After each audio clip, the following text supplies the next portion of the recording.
আমাদের মুখ্য অতিথি, মুখ্য বক্তা আমাদের মাঝে উপস্থিত হয়েছেন উত্তর পূর্ব ভারতের বক্তা কুলের শিরোমণি, আন্তর্জাতিক বক্তা খ্যাতিসম্পন্ন, আমাদের সুপরিচিত, অত্যন্ত কাছের মানুষ। আমরা সবাই ওনাকে চিনি, সবাই জানি। সেই হযরতে মাওলানা আব্দুল বাতের আনসারী সাহেব, শিক্ষক সেফাতুল্লাহ এমই স্কুল। ওনার আসন উনি গ্রহণ করে আমাদেরকে মহামূল্যবান বাণী শোনাবেন বলে আশা করি হাদিস ও কোরআন থেকে।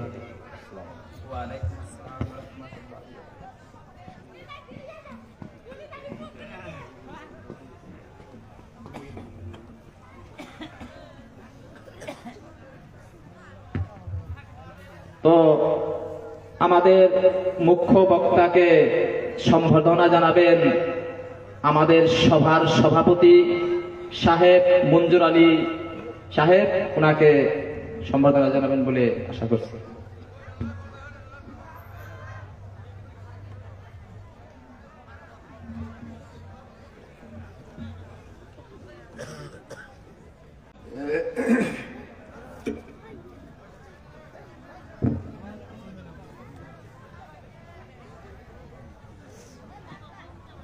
আসসালামু আলাইকুম। একটু দূরে বলি, আসসালামু আলাইকুম। কেমন আছেন আপনারা? দোকানে ও রাস্তায় প্রিয় যুবক বন্ধুদেরকে জলসা কমিটির পক্ষ হইতে আমি আব্দুল বাতেন আনসারী সকলকে অনুরোধ করছি, কিছু সময়ের জন্য মাহফিলে এসে বসার জন্য খুব সুন্দর সুব্যবস্থা। ঠান্ডার মধ্যে আমরা খেরের উপরে যদি বসি তো ভালো লাগবো। বাইরে দাঁড়ায় আছেন, শীতের মধ্যে কষ্ট হতেছে। সকল বন্ধুদেরকে মাহফিলে এসে উপস্থিত হওয়ার জন্য আমি অনুরোধ করছি। আমরা বেশি সময় নেব না, প্রচন্ড ঠান্ডা। তো ঠান্ডার মধ্যে আলোচনাগুলো খুবই সংক্ষিপ্ত করে করার জন্য আমি চেষ্টা করব। ওয়া মা তাওফীকি ইল্লা বিল্লাহ আলাইহি তাওয়াক্কালতু ওয়া ইলাইহি উনীব। যারা দোকানে ও রাস্তায় ও বাড়িতে আছি তাদের সকলকে মাহফিলে এসে উপস্থিত হওয়ার জন্য অনুরোধ করা হলো। আল্লাহ পাক আমাদের সকলকে বেশি বলা, বেশি শোনার চেয়ে বেশি বেশি করে আমল করার তৌফিক দান করুন। সবাই বলি আল্লাহুম্মা আমিন।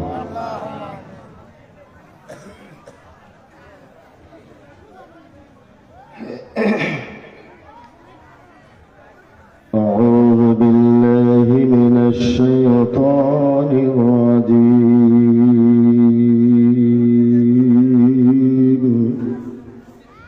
بسم الله الرحمن الرحيم.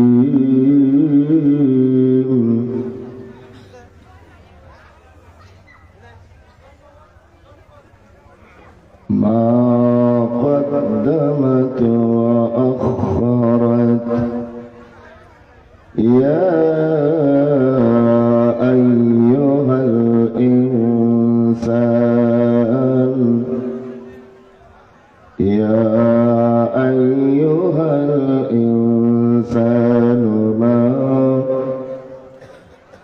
يا أيها الإنسان ما غرك بربك الكريم.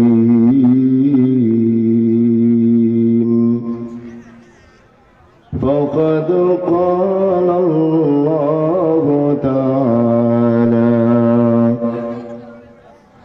وحصل ما في الصدور. وقال الله تعالى مخبرا وآمرا إن الله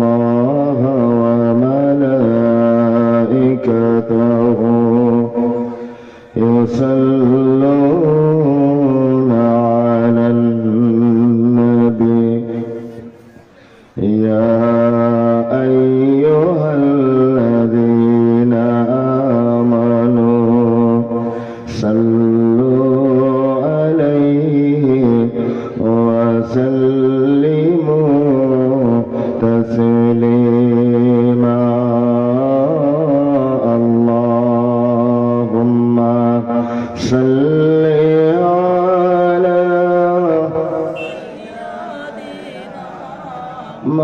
مولانا محمد وعلى آل سيدنا مولانا محمد اللهم صل على مولانا محمد وعلى آل سيدنا مولانا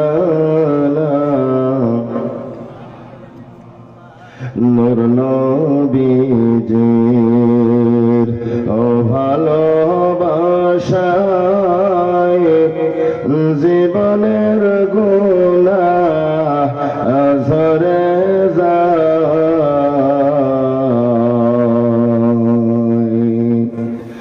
নূর নবীজির প্রেমের বদৌলতে ওয়াজ করুনি বাবা আল্লাহুম্মা সাল্লি আলা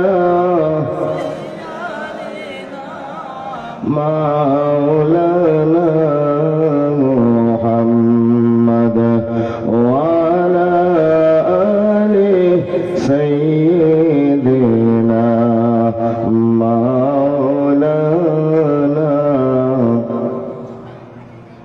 এমন দয়ালো নবী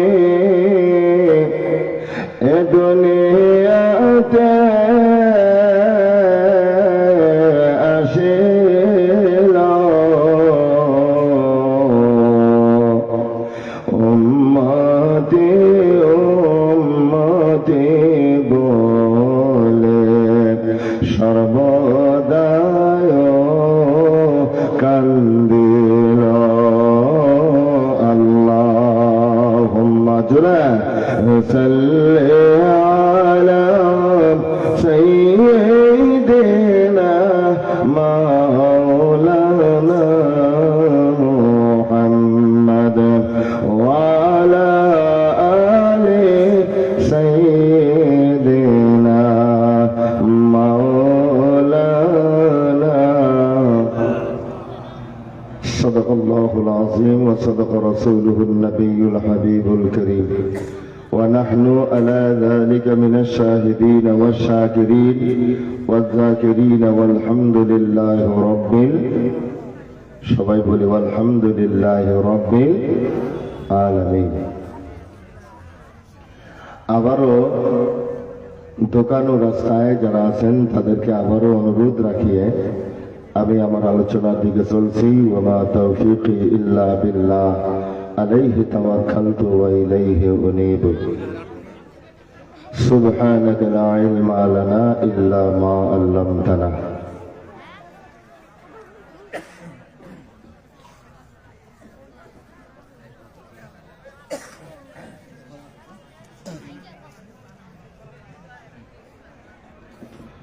রাবারসালা যুব সংঘের উদ্যোগে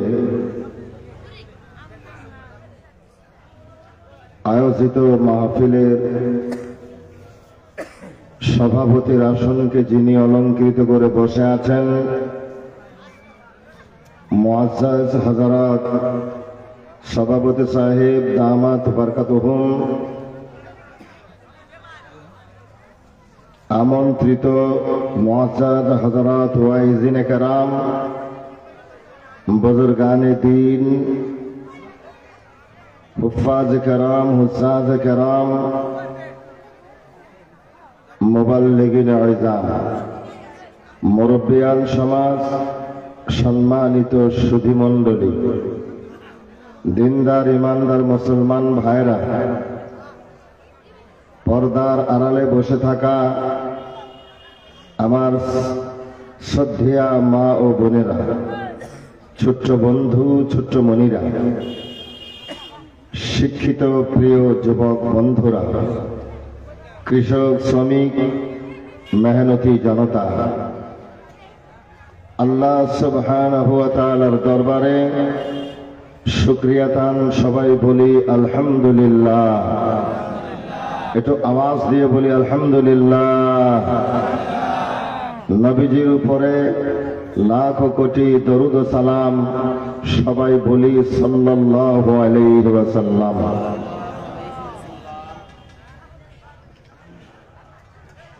ভূমিকা দিব না, খুতবাও দিলাম না, ডাইরেক্ট আলোচনা। রাত বেশি হয়ে গেছে, প্রচন্ড ঠান্ডা।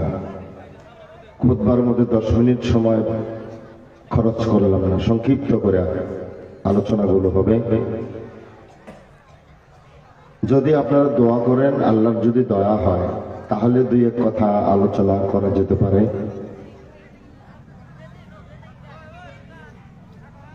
আপনারা যারা রাস্তায় আছেন, যদি দয়া করে এসে প্যান্ডেলের নিচে বসেন, কিছু আলোচনা করা যাব। জায়গা ভালো, বসুন, খেরের মধ্যে বসে যান, গরমটা ঠান্ডাটা কম লাগবে। প্রচন্ড ঠান্ডার মধ্যে এমনি দাঁড়ায় আছেন, দোকানের সামনে দাঁড়ায় আছেন, সময়টা অযথা নষ্ট করতেছেন। সকলকেই অনুরোধ করা হলো,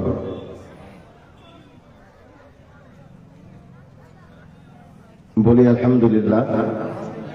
আমার কথার দিকে আসেন, এদিক ওদিক না তাকানো, আলোচনাগুলো গভীর মনোযোগ দিয়ে শোনার জন্য সকলকে, নারী পুরুষ উভয়কেই উদ্দার্থ কণ্ঠে আহ্বান জানালাম।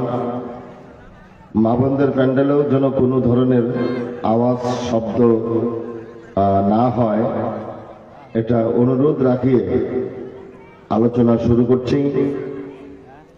আল্লাহ সুবহানাহু ওয়া তাআলা তৌফিক দিলে আলোচনা হবে।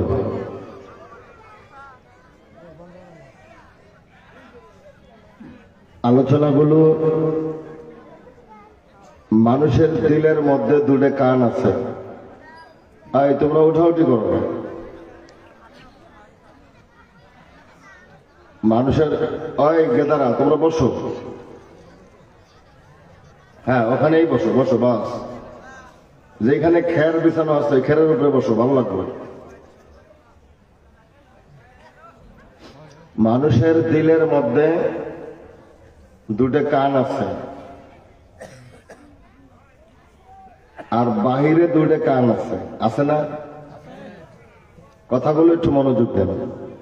মানুষের অন্তরের মধ্যে, মানে কালবের মধ্যে, হৃদয়ের মধ্যে 2টা কান আছে। ওই কথা বন্ধ। এই কান 2টা দিয়ে কথাগুলো শোনার জন্য অনুরোধ রাখলাম। দিলের কর্ণ দিয়ে গভীর মনোযোগের সাথে আলোচনাগুলো তন্ময় চিত্তে শ্রবণ করার জন্য, এবং আমরা যারা বলি, যা বলি এবং আমরা যা শুনি, আল্লাহ পাক আমাদেরকে ওইভাবে আমলে জিন্দেগি তৈরি করার জন্য তৌফিক দান করুন। বলি আল্লাহুম্মা আমিন। আর জোরে বলি আমিন। একটু মোহাব্বত লা ইলাহা ইল্লাল্লাহ, লা ইলাহা ইল্লাল্লাহ, লা ইলাহা। সবাই বলি লা ইলাহা, জোরে বলি লা ইলাহা, আরো জোরে লা ইলাহা। মাশাআল্লাহ লা ইলাহা, মারহাবা লা ইলাহা, মোহাব্বত লা ইলাহা, আরো জোরে লা ইলাহা ইল্লাল্লাহ, লা ইলাহা ইল্লাল্লাহ, লা ইলাহা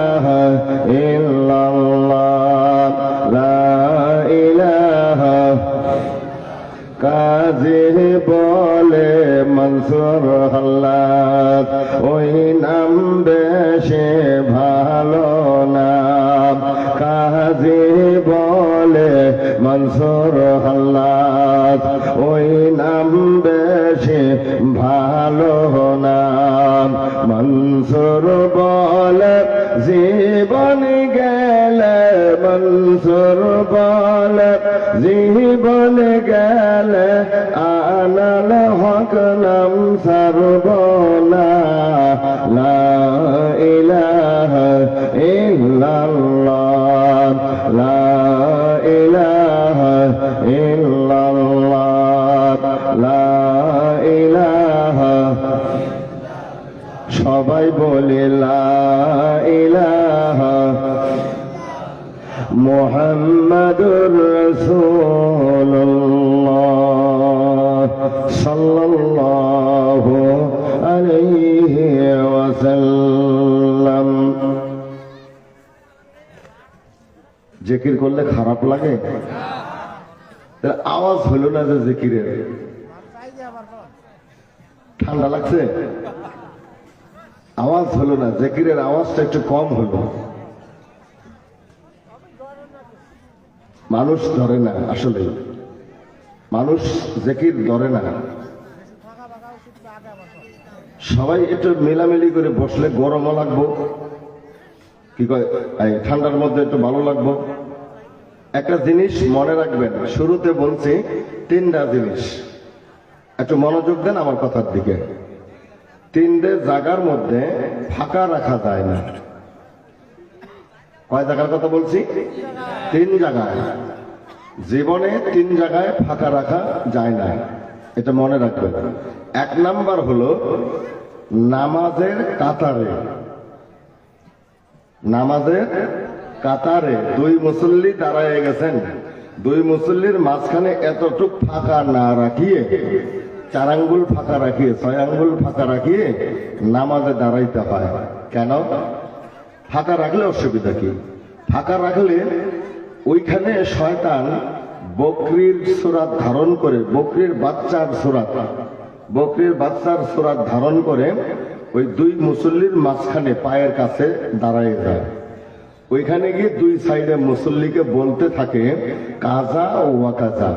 তার মানে তুমি অমুকটা মনে করো, তমুকটা মনে করো, দোকানের কথা মনে করো, বাড়ির কথা মনে করো, গাদাগাদি স্কুলে গেছে আইলো কিনা ওটা মনে করো, মানে ক্ষেত খামার অফিস আদালতের কথা মনে করো, ব্যবসা বাণিজ্যের কথা মনে করো। এমন করে মুসল্লিরে মনে করাইতে করাইতে এমন একটা অবস্থায় নিয়ে যায় যে নামাজ কয় রাকাত হয়েছে সেটাও মনে হারিয়ে যায়, এটাও মন থাকে না। এক নাম্বার। এই জন্য আল্লাহ রসুল সাল্লাল্লাহু আলাইহি সাল্লাম বলছেন নামাজের কাতারে দুই মুসল্লির মাঝখানে ফাঁকা রাখা যাবে না, এক নাম্বার। 2 নাম্বার হলো ধর্মীয় মাহফিলে যখন তোমরা বসবে, এই ধর্মীয় মাহফিলের সামনে পিছনে ডানে বামে যেন কোনো জায়গা ফাঁকা না থাকে। থাকলে কি হবে? হ্যাঁ, আল্লাহ রসুল থাকলে কি হবে? যে থাকলে ওই জায়গায় মিস্টার ইবলিস বসে পড়বে। মিস্টার ইবলিস চিনেন? কি? শয়তান। মিস্টার ইবলিস ওই জায়গায় বসে পড়বে, বসিয়ে আপনারে মুরিদ বানাবে। কি বানাবো?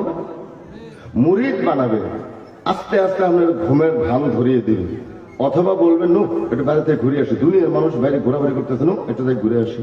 আপনারা নিয়ে আস্তে আস্তে বাড়িতে বিছানা পর্যন্ত পৌঁছিয়ে দিবে। এটা হলো শয়তানের কাজ। এই 2 জায়গা। 3 নম্বর জায়গা হলো স্বামী স্ত্রীর মধ্যে কোনো ফাঁকা রাখা যাবে না। সুবহানাল্লাহ করো, একটু জোরে হোক সুবহানাল্লাহ। তাহলে আমগরে এই যে 2 নম্বর যে কইলাম, 2 নম্বরের মধ্যে ফাঁকা আছে না? দেখেন যে আছে না? তাহলে ফাঁকাটা পুরা করি। তাহলে আমরা একটু দাঁড়াই, সবাই 1 মিনিটের জন্য একটু দাঁড়াই। সবাই দাঁড়ান, একটু দাঁড়ানছে, একটু সবাই একটু, আমরা একটু সবাই খারাই, একটু দাঁড়াই যাই, একটু খারাই যাই, একটু খারাই যাই, একটু খারাই যাই, একটু খারাই যাই। হ্যাঁ, সবাই সামনের দিকে আসেন, সবাই সামনের দিকে আসেন, সবাই আসেন, সামনে আসেন, সামনে আসেন, সামনের দিকে আসেন, সবাই আসেন, আসেন, আসেন, আসেন। এখন বসে দেন, এখন বসে দেন, হ্যাঁ বসে দেন, একটু সবাই দাঁড়াই বসে দেন, বসেন, বসেন, বসেন, বসেন, বসেন, বসুন। আবার এই থেকে কেউ বাইরেও যাবো, হ্যাঁ কিছু বাইরেও যাবো, যাও।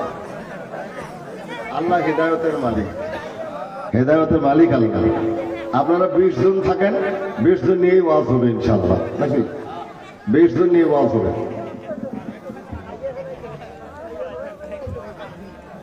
ওই যে আপনারা যে বই থাকলেন, কেমন হলো এটা?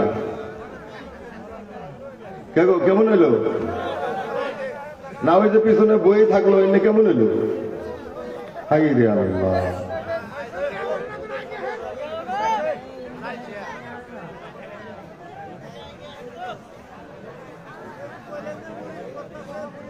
কেন আপনারা আহেন না কে? কি হয়েছে? রাগ করছেন কে আপনারা? তো আপনারা রাগ করলেন কেন? একটু খারাপ আর করছি, রাগ হয়েছেন কে? আইন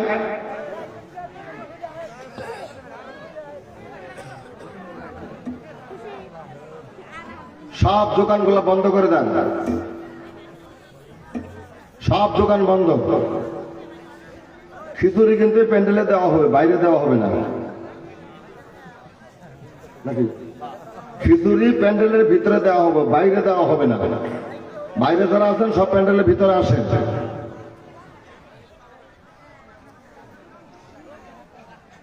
আপনারা আবার তৈরি হয়ে একটা ডাল বের করলেন। হাই রে আল্লাহ, হাই রে আল্লাহ। ওই তোমরা অনেক বেরোছে গা, ওই তোরা অনেক বেরোছে না।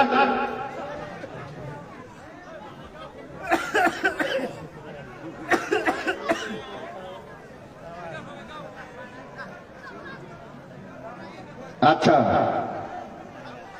এটা হলো 2 নম্বর, মানে ধর্মীয় মাহফিলে বসে কোন জায়গা ফাঁকা, ডানে বামে সামনে পিছনে ফাঁকা রাখা যাবে না।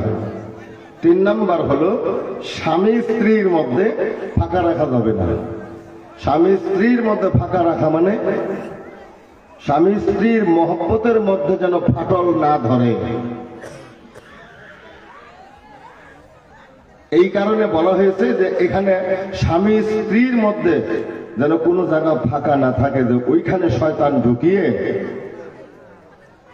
পরকিয়া চালু করে দিবে। পরকিয়া বুঝেন তো? পরকিয়া চালু করে দিবে। আপনার বউ একটু ভালো দেখা যায়, এটা আরেকজনে মনে মনে মানে টার্গেট করে নিছে, কথা কয় না। এই জন্য এটা একটা পরকিয়া, পরকিয়ার কোনো সুযোগ হবে না।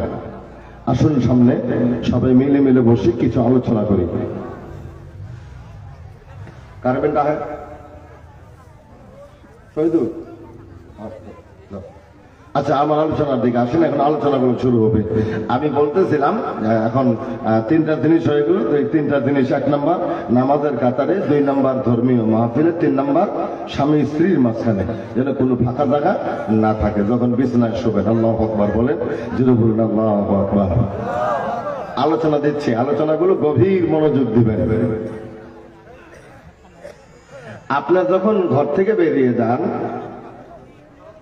আমার দিকে তাকান, ঘর থেকে বেরিয়ে যান, সামনে কবর পড়ে গেছে, সামনে কবর পড়ে গেছে। কবর আমাদের দেশে একটা প্রচলন ছিল, এখনো আছে। আমাদের মহেন্দ্রগঞ্জে কথা বলতেছি, এখনো আছে। আমরা মুরব্বীদেরকে বাড়িতে রাখি, কবরের স্থানে দেই না, কথা কয় না। আগে একটা বসা থাল না, এটা মুরব্বীদেরকে বাড়িতে রাখতো। মুরব্বীর জায়গাতে হায় দিত, আমার কবর এই জায়গায় দিলি, কেন কথা কন না কেন? আগে মুরব্বীদেরকে বাড়িতে রাখা হতো বরকতের জন্য। সুবহানাল্লাহ, যদি বলি সুবহানাল্লাহ। কিন্তু এখন আর মুরব্বীদের আর বাড়িতে রাখে না। মুরব্বী মরে গেছে, বিপদ তাড়াতাড়ি কি বিদায় নিছে, বিপদ শেষ হয়ে গেছে, তাড়াতাড়ি কবরে রেখা। কবরে রাখলেই বিপদ, কি কয়, বাড়িতে রাখলেই বিপদ তাড়াতাড়ি। কেন মুরব্বীরা কেন বলতো বাড়িতে রাখিস? ঘর থেকে বেরিয়েও বাবার খবর, ঘর থেকে বের হয়ে মার খবর, বাড়িতে ঢুকিয়েও বাবার খবর, বাড়িতে ঢুকার পরেও মার খবর, একসাথে 2টো কবর আছে। সুবহানাল্লাহ বলি।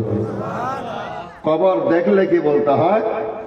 আসসালামু আলাইকুম ইয়া আহলাল কুবুর ইয়াগফিরুল্লাহু লানা ওয়া লাকুম ওয়া আনতুম সালাফুনা ওয়া নাহনু বিল আসার লা ইলাহা ইল্লাল্লাহ, লা ইলাহা ইল্লাল্লাহ, লা ইলাহা ইল্লাল্লাহ লা ইলাহা ইল্লাল্লাহ লা ইলাহা মুহাম্মাদুর রাসূলুল্লাহ সাল্লাল্লাহু আলাইহি ওয়াসাল্লাম। আপনি কবর দেখে বললেন, আসসালামু আলাইকুম ইয়া আহলাল কবর। কবর বুঝাইতেছি, কবরটা হলো যেটাকে জিয়ারত কম করা হয়, যেইখানে জিয়ারত কম করা হয় ওটাকেই কবর বলে, আর যেইখানে জিয়ারত বেশি হয় ওটাকে মাজার বলে, ওটাকে মাজার বলে। আর যেটাকে জিয়ারত কম হয় ওটাই কবর বলে, কবরস্থান যেমন। এটা এখানে জিয়ারত কম হয় কিন্তু কবরস্থান। মানুষের জীবনের শেষ সমাধি ক্ষেত্র কি? কবর। কি? কবর। এই কবর দেখলে আপনার আমার দয়াল নবী রহমাতুল লিল আলামিন নবী মক্কি জীবনের মধ্যে সাহাবায়ে কেরামদের নিষেধ করে দিলেন, কবর জিয়ারত করবে না। মক্কা জীবনে কবর জিয়ারত হলো না। নবীজি হিজরত করে মদিনায় গেলেন। মদিনায় গিয়ে আমার রাসূল নিজের হাত দিয়ে একটা কবরস্থান তৈরি করলেন। ওই কবরস্থানের নাম রাখলেন জান্নাতুল বাকি।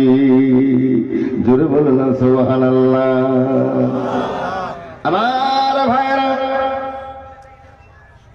এবার আপনি কবরস্থানের সম্মুখে দাঁড়ায় আসসালামু আলাইকুম ইয়া আহলাল কবর। বাড়িতে কবর আছে, বাবা মার কবর আছে। সন্তান ঘর থেকে বের হয়ে বাবা মার কবর নজরে পড়ে যায়। এবার সন্তান বাবা মার কবরের সম্মুখে দাঁড়ায় চোখের পানিগুলো ছেড়ে দিয়ে আলহামদুলিল্লাহ সূরাটা একবার পড়িয়ে, সূরা ইখলাস 3 বার পড়িয়ে, দরুদ শরীফ 3 বার পড়িয়ে হাত তুলে দোয়া করে দিল। এটাকে কয় জিয়ারত। আমি বোঝাই বলতেছি, আপনি কবরবাসীদের উপরে বললেন, হে কবরবাসীরা, আসসালামু আলাইকুম ইয়া আহলাল কবর। ও কবরবাসীরা, হে কবরবাসীরা, আল্লাহ রাব্বুল আলামিনের পক্ষ থেকে তোমাদের উপরে শান্তি বর্ষিত হোক। বলুন আমিন। এরপরে বললেন, ইয়াগফিরুল্লাহু লানা ওয়া লাকুম। আল্লাহ তোমাদের এবং আমাদেরকে ক্ষমা করে দেন। জোরে বলে আমিন। এরপরে বললেন, কবরে যারা শুয়ে আছে তাদেরকে বললেন, ও কবরবাসীরা, আনতুম সালাফুনা, আপনি আমাদের আগে আগে কিছুদিন আগে চলে গেছেন। কোনো ভয় নাই, কবরে কোনো ভয় করবেন না, কোনো ভয় পাবেন না। ওয়া নাহনু বিল আসার, আপনি আমাদের আগে চলে গেছেন, আমরা আপনাদের পিছনে পিছনে কবরে আসতেছি, কোনো ভয় নাই। জোরে বলা যাবে কি সুবহানাল্লাহ। অনেক সময় আমরা অনেককেই বলি, বন্ধু বান্ধবকে বলি, তুমি যাও, কোনো ভয় নাই, আমি আইতেছি। হয় না? হয় না? তুমি যাও, আমি আইতেছি, কোনো ভয় নেই। যাও, সেদিকে কারা কি করবো, আমি আসি না। আপনি কবরে বললেন কবরবাসীদেরকে, ও কবরবাসীরা, কোনো ভয় নাই, কোনো চিন্তা নাই, আপনি আমাদের আগে চলে গেছেন, আমাদের রাস্তা দেখিয়ে দিয়ে গেছেন, এই রাস্তা দিয়ে আমরাও আসতেছি। আচ্ছা বলেন তো, যাওয়া লাগবো কিনা? যাওয়া লাগবো কিনা? বন্ধুরে, এই কারণে বললাম এবার কবরের সামনে আপনি দাঁড়ান। আপনার বাবার কবর, আপনার মার কবর এই কবরের স্থানে আছে। ঠিক আপনি গিয়ে আপনার বাবার মার কবরের সামনে কবরটাকে সামনে নিয়ে আপনি দাঁড়ায় যান। আপনি কি ওখানে বলেন আলহামদু আলহামদু সূরাটা একবার তেলাওয়াত করুন। কোন সূরা কথা কইছি? আলহামদু সূরাটা একবার পড়েন। আপনি যেমনি জানেন অমনি পড়েন একবার আলহামদু সূরা। আলহামদু সূরা পড়লে কি হবে এটা যদি মানুষে জানতো তাহলে সারাটা জীবন মানুষ আলহামদু সূরাই তেলাওয়াত করে করে যাইতো। সুবহানাল্লাহ, জোরে বলুন সুবহানাল্লাহ। ওহো মাহবুব মাওলা রে, কে নাম লহিয়া ডাকবো তোমারে। আল্লাহ আল্লাহ আল্লাহ আল্লাহ আল্লাহ আল্লাহ। ওহো মাহবুব মাওলা রে, কোন নাম ধরে ডাকবো তোমারে। কি নাম লইয়ে ডাকলে তোমার, কি নাম লইয়ে ডাকলে তোমার ক্ষমা করবে বান্দারা। কে নাম লইয়ে ডাকবো তোমারে। ওহো মাহবুব মাওলারা, কে নাম লইয়া ডাকবো তোমারে। আল্লাহ আল্লাহ আল্লাহ আল্লাহ আল্লাহ আল্লাহ আল্লাহ আল্লাহ আল্লাহ আল্লাহ আল্লাহ। এক ডাকিলেন ইউনুস গো নবী, মাছের পেটে ইউনুস নবী গেলেন চলি। মাছের পেটে রইল ইউনুস, মাছের পেটে রইল ইউনুস, হজম নাহি হইল। কে নাম লইয়া ডাকবো তোমারে। ওহো মাহবুব মাওলা রে, কোন নাম ধরে ডাকবো তোমারে। জোরে বলি আমিন। কষ্ট হতেছে? একটু মনোযোগ দেন, গভীর মনোযোগ দিবেন কথাগুলোর দিকে। আপনি একবার আলহামদু সূরা পড়লেন, আপনি জানেন না আলহামদু সূরাটা কি জিনিস, ঠিক কিনা? আপনি লক্ষ্য করেন নামাজের মধ্যে আমার আপনার রাসূল বলেছেন আলহামদু সূরা না পড়লে নামাজ হবে না। কথা বলেন কেন? আলহামদু সূরা না পড়লে আপনার নামাজ হবে না। কেন রে বাজান? প্রত্যেক রাকাতেই আলহামদু সূরা পড়িতে হয়। কি রহস্য আছে এর মধ্যে কে জানে গো, কে জানে? এই নামাজে আলহামদু সূরার মধ্যে কি লুকায় আছে। প্রত্যেক রাকাতেই পড়তে হয়। আপনি যদি মনে করেন সারা জীবন নামাজ পড়লাম আলহামদু সূরা দিয়া, আজকের থেকে সূরা ইখলাস দিয়ে নামাজ পড়বো, নামাজ হবে নাকি? জোরে বলুন হবে নাকি? নামাজ হবে না। আলহামদু সূরা পড়তেই হবে। আলহামদু সূরাটা পড়বেন। জানেন কি লাভ আছে আপনার আলহামদুর মধ্যে? আল্লাহ যে বড় বড় আসমানি গ্রন্থগুলো নাযিল করেছেন, যেমন জবুর শরীফ একটা কিতাব, তাওরীত একটা কিতাব, ইনজিল একটা কিতাব। আমার আল্লাহর নবী বলেন যে ব্যক্তি কোরআন শরীফ একবার তিলাওয়াত করলো, কোরআন শরীফ একবার তিলাওয়াত করেছে, ওই ব্যক্তির আমল নামায় আমার আল্লাহ তাওরীত, জবুর, ইনজিল এবং কোরআন এই চারটি বড় বড় আসমানি কিতাব পড়ার তিলাওয়াত করার সওয়াব আল্লাহ আপনার আমল নামায় দিবে। সুবহানাল্লাহ। আপনি কবরের সামনে দাঁড়িয়ে বলতেছেন আলহামদুলিল্লাহ রাব্বিল আলামিন। আপনি মুর্দাকে একটু শোনায়ে বলেন সুবহানাল্লাহ গণ। মুর্দাকে একটু শোনায়ে তালকিনের মতো করে কোন ওবাদান। এরপরে আসেন আমার নবী বলেন, দুনিয়ার মানুষ রে, আমার উম্মত কবরের সামনে আলহামদু সূরা পড়ো। এবার আলহামদু সূরা পড়লে কি হবে আপনার? আমার আল্লাহর নবী বলেন, তামাম কোরআন শরীফটার মধ্যে যা আমি আল্লাহ আমার আল্লাহ যা লিখে দিয়েছেন আলহামদু সূরার মধ্যে আমার আল্লাহ তাই লিখে দিয়েছেন। ধরে বলুন সুবহানাল্লাহ। 30 পারা কোরআনের মধ্যে যা কিছু আমার আল্লাহ বলে দিয়েছেন, আমার আল্লাহ বলেন উম্মুল কোরআন, কোরআন শরীফের মা উম্মুল কোরআন। কোরআন শরীফের মায়ের নাম হলো সূরা ফাতিহা। এটা জোরে বলেন নবীকে সুবহানাল্লাহ। বাজানো আলহামদু সূরা যদি কেউ একবার পড়ে, আমার আল্লাহর নবী বলেন ওই ব্যক্তি যেন সম্পূর্ণ কোরআন শরীফটা পড়ে ফেলেছে। এবার আসঙ্গ আলহামদু সূরার মধ্যে তামাম কোরআন শরীফের মধ্যে যা আল্লাহ দিয়েছেন, সূরা আলহামদু সূরা ফাতিহা শরীফের ফাতিহার মধ্যে আমার আল্লাহ তাই দিয়েছেন, আলহামদু সূরার মধ্যে তাই দিয়েছে। জোরে বলুন না সুবহানাল্লাহ।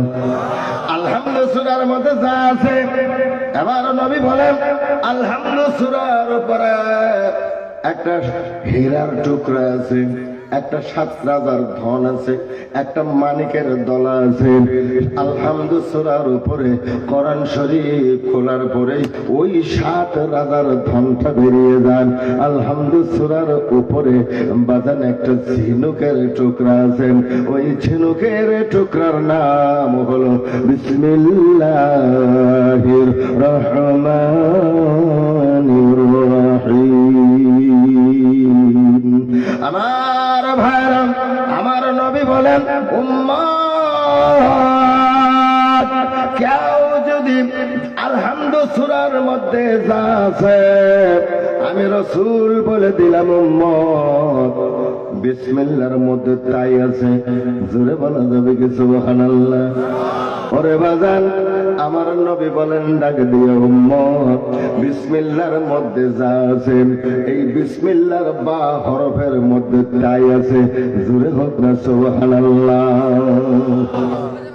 আমার উম্মত শোনো, বিসমিল্লাহর বা হরফের মধ্যে যা আছে নবী বলেন বিসমিল্লাহ বা হরফের নিচে যে একটা নুকতা আছে, একটা ফোঁটা দেওয়া আছে, ওই ফোঁটার মধ্যে নবী বলেন ওই ফোঁটার মধ্যে তাই আছে।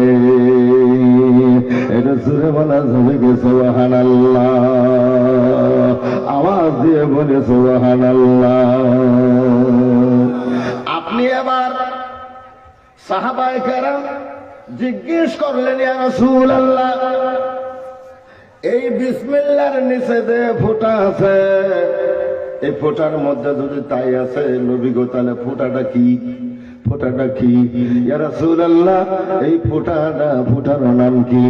আমি এখানে বলবো না, কারো যদি জানার ইচ্ছা হয় আমার সঙ্গে স্পেশাল একলাই দেখা করে জিজ্ঞেস করবেন, আমি বলে দিব।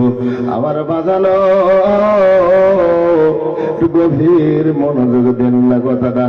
এবার আপনি আলহামদু সূরা একবার আপনার বাবার কবরের সামনে দাঁড়িয়ে পড়লেন, তারপরে সূরা ইখলাস পড়েন। সূরা ইখলাস কোনটারে কয়? কুল হুর সূরা। হ্যাঁ, এই যে সূরাটা পড়ে অবদান পাইকারি ধরে 999 জনের ভুল হয়। সূরা ইখলাস শুদ্ধ করে পড়তে পারে না রে বাজান। সূরা ইখলাসটা পড়তে গেলে বললে কোন সূরা কয়? কুল হুয়াল্লাহ, কুল হুনা বাজান। কুল এই হুটা হলো আলাদা, কুল হুয়াল্লাহু আহাদ। কিন্তু সবাই পাইকারি দর বলে, আলেম ওলামারা হাফেজ কারি যত দেখেছি সবাই পাইকারি দরে পড়ে কুল হুয়াল্লাহু আহাদ। আমার কুল হু হবে না, কুল হুয়াল্লাহু আহাদ আল্লাহুস সামাদ লাম ইয়ালিদ ওয়া লাম ইউলাদ ওয়া লাম ইয়াকুল লাহু কুফুয়ান আহাদ। আছে না নাই? এই কথাটা নবী বলেন, উম্মত কেউ যদি সূরা ইখলাস একবার পড়ে, মানে কুল হুয়াল্লাহু আহাদ, এই সূরাটা কেউ যদি একবার পড়ে, আমার আপনার নবী ডাক দিয়ে বলেন, উম্মত তুমি তো কোরআন পড়তে জানো না, কোরআন পড়তে শিখো নাই, পড়তে পারো না, তেলাওয়াত করতে পারো না। যারা কোরআন তেলাওয়াত করতে জানো না, আমি নবী ওই উম্মতদের কারণে আমার আল্লাহ সূরা ইখলাস নাযিল করেছেন। সূরা ইখলাসটা কেউ যদি একবার পড়ে, আমার আপনার নবী ডাক দিয়ে বলেন, উম্মত কোরআন শরীফ থেকে 10 পারা তেলাওয়াত করলে পড়লে যে সওয়াব পাবে, আমি রাসূল বলে দিলাম রে, সূরা ইখলাস একবার পড়লে আমার আল্লাহ তোমার আমল নামায় কোরআন শরীফ থেকে 10 পারা তেলাওয়াতের সওয়াব দিয়ে দিবে। এটা পড়বেন 3 বার। আমার নবী বলেন 3 বার পড়লে বাদান পুরো একটা কোরআন শরীফ আলিফ লাম মিম থেকে শুরু করে নিয়ে বাদান একদম সূরা নাস পর্যন্ত একবার তেলাওয়াত করার সওয়াব আল্লাহ আপনার আমল নামার মধ্যে লিখে দিবেন। একটু জোরে বলি না সুবহানাল্লাহ। 3 বার পড়লেন কোথায়? আপনার বাবা মার কবরের সামনে। কোথায়? কথার উত্তর দিবেন। আপনার বাবা মার কবরের সামনে অথবা কবরস্থানে দাঁড়ায় আপনি 3 বার সূরা ইখলাসটা পড়লেন, একবার সূরা ফাতিহা পড়লেন, বাদল একবার আপনার আমার নবীর উপরে 3 বার দরুদ শরীফ পড়ে বাদল আপনার জানা যে দরুদটা জানা আছে ওই দরুদটাই পড়বেন। আমি বলে দিচ্ছি বাদান, আপনি দরুদ শরীফটা একবার পড়বেন। দরুদ পড়লে কি হয় এটা যদি নবীর উম্মতেরা জানতো, তাহলে সারা জীবন দরুদ পড়িয়েই জীবন পার করে দিত। সুবহানাল্লাহ। জোরে হবে না আস্তে হবে? আমার ভাইরা, এবার দরুদ শরীফ মানুষ পড়তে চায় না, যদিও যারা পড়ে ওযু নাই, বাদান দাঁড়ায় দাঁড়ায় চলাফেরা করে দরুদ শরীফ পড়েন। এই জন্যে মুরিদের আমলের মধ্যে কোনো লাভ হয় না, কোনো ফায়দা হয় না। নামাজিরা দরুদ পড়ে, দরুদের মধ্যে কোনো ফায়দা হয় না। বাদান দরুদ হলো ইবাদত, এটা আদবের সাথে পড়িতে হয়। আমার ভাইরা, দরুদ আপনি পড়ুন, 3 বার দরুদ শরীফ পড়েন কবরের সম্মুখে অথবা বাবা মার কবরের সামনে দাঁড়িয়ে 3 বার দরুদ পড়ুন। দরুদ পড়লে কি হবে? হযরত আলী, মাওলা আলী কাররামাল্লাহু ওয়াজহাহু মসজিদের ভিতরে আল্লাহর ঘরে নামাজ পড়তেছিলেন। গভীর মনোযোগ দেন কথাগুলো। আবু জাহেল, আবু সুফিয়ান, উতবা, সাইবা, ওলীদ ইবনে মুগিরা এরা আল্লাহর ঘরের সামনে দাঁড়ায় আছে, একটু দূরে দাঁড়ায় আছে। হযরত আলী ঢুকলেন, নামাজ পড়লেন। একটা ফকির আসছে, ফকির আমগো বাচ্চা আসে না, ফকির, একটা ফকির আসছে, ভিক্ষুক আসছে, এসে করতেছে আবু সুফিয়ান, আবু জাহেল আমারে কিছু দাও, আবু সুফিয়ান আমারে কিছু দাও। আবু জাহেল কয়, ফকির আমরা তোরে কি দিব, আমরা গরিব মানুষ। আবু জাহেল কয়, আমরা গরিব মানুষ, আমরা তোরে কি দিব? ওই যে আল্লাহর ঘরে নামাজ পড়তেছে আলী, উনি অনেক ধনী মানুষ, ওনার কাছে গেলে তোরে অনেক কিছু দিয়ে দিবে। আচ্ছা আলী ধনী না করি? জোরে বলে। কিন্তু আবু জাহেল কইতে যায়, ফকির আমরা গরিব মানুষ, আমরা কি দিব? ওই যে আলী নামাজ পড়তেছে, আলীর কাছে যা। ফকির মনে করছে তাই নাকি? বলে হ্যাঁ। ফকির গেছে আলীর কাছে, আলী মসজিদ থেকে নামাজ পড়িয়ে বের হলেন। আল্লাহু আকবার, আল্লাহু আকবার, আল্লাহু আকবার। এবার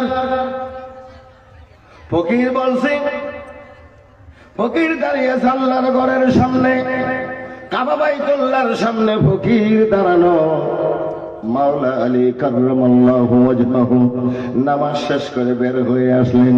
নামাজের পরে ফকির বললেন, হুজুর আমারে কিছু দেন, আমারে কিছু দেন, হুজুর আমারে কিছু দেন। ঠিক আছে। তো আলী রাদিয়াল্লাহু তাআলা আনহু বললেন, আওলাদে রাসূল, আলীর বংশের লোক, কি কয় আমার রাসূলের বংশ। ডাক দিয়ে বললেন, আলী বললেন, ফকির হাতটা দাও, হাত দাও, হাত দাও। হাতটা দিছে, ফকির হাতটা বাড়িয়ে দিছে। এবার হযরতে আলী রাদিয়াল্লাহু তাআলা আনহু আল্লাহর রাসূলের উপরে 3 বার দরুদ শরীফ পড়িয়ে হাতের মুঠের মধ্যে একটা ফু দিয়ে হাতের মুষ্টিটা ফকিরের বন্ধ করে দিয়েছে আলী। আলী বললেন, ফকির আল্লাহর বান্দা তুমি হাত খুলবে না, যদি খোলার প্রয়োজন হয় আবু জাহেল যদি খুলতে বলে তাহলে আবু জাহেলের সামনে গিয়ে হাত খুলবে, এর আগে তুমি হাতের মুষ্টি খুলতে পারবে না। এটা জোরে বলা যাবে কি সুবহানাল্লাহ। পাইলে নিরালায় গো রাসূল, পাইলে নিরালায়, পাইলে নিরালায় গো নবী, পাইলে নিরালায়। আমি 2 কদমে চুমু খাবো, আমি 2 কদমে চুমু খাবো, শরণ ধুলি মাগবো গায়ে, পাইলে নিরালায় গো নবী, পাইলে নিরালায়, পাইলে নিরালায় গো মুর্শিদ, পাইলে নিরালায়। আমার নবী নূরের নবী, আমার নবী জিন্দা নবী, বলি আল্লাহু আকবার। আমার নবী নূরের নবী, আমার নবী জিন্দা নবী।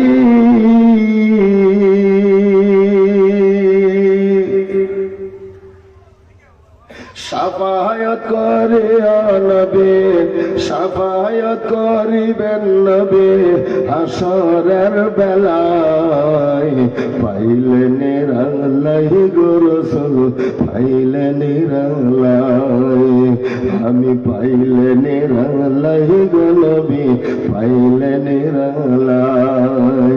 2 কদমে চুমু খাবো, 2 কদমে চুমু খাবো, চরণ ধুলে মাগবো গায়ে, পাইলে নিরালায় গো নবী, পাইলে নিরালায়।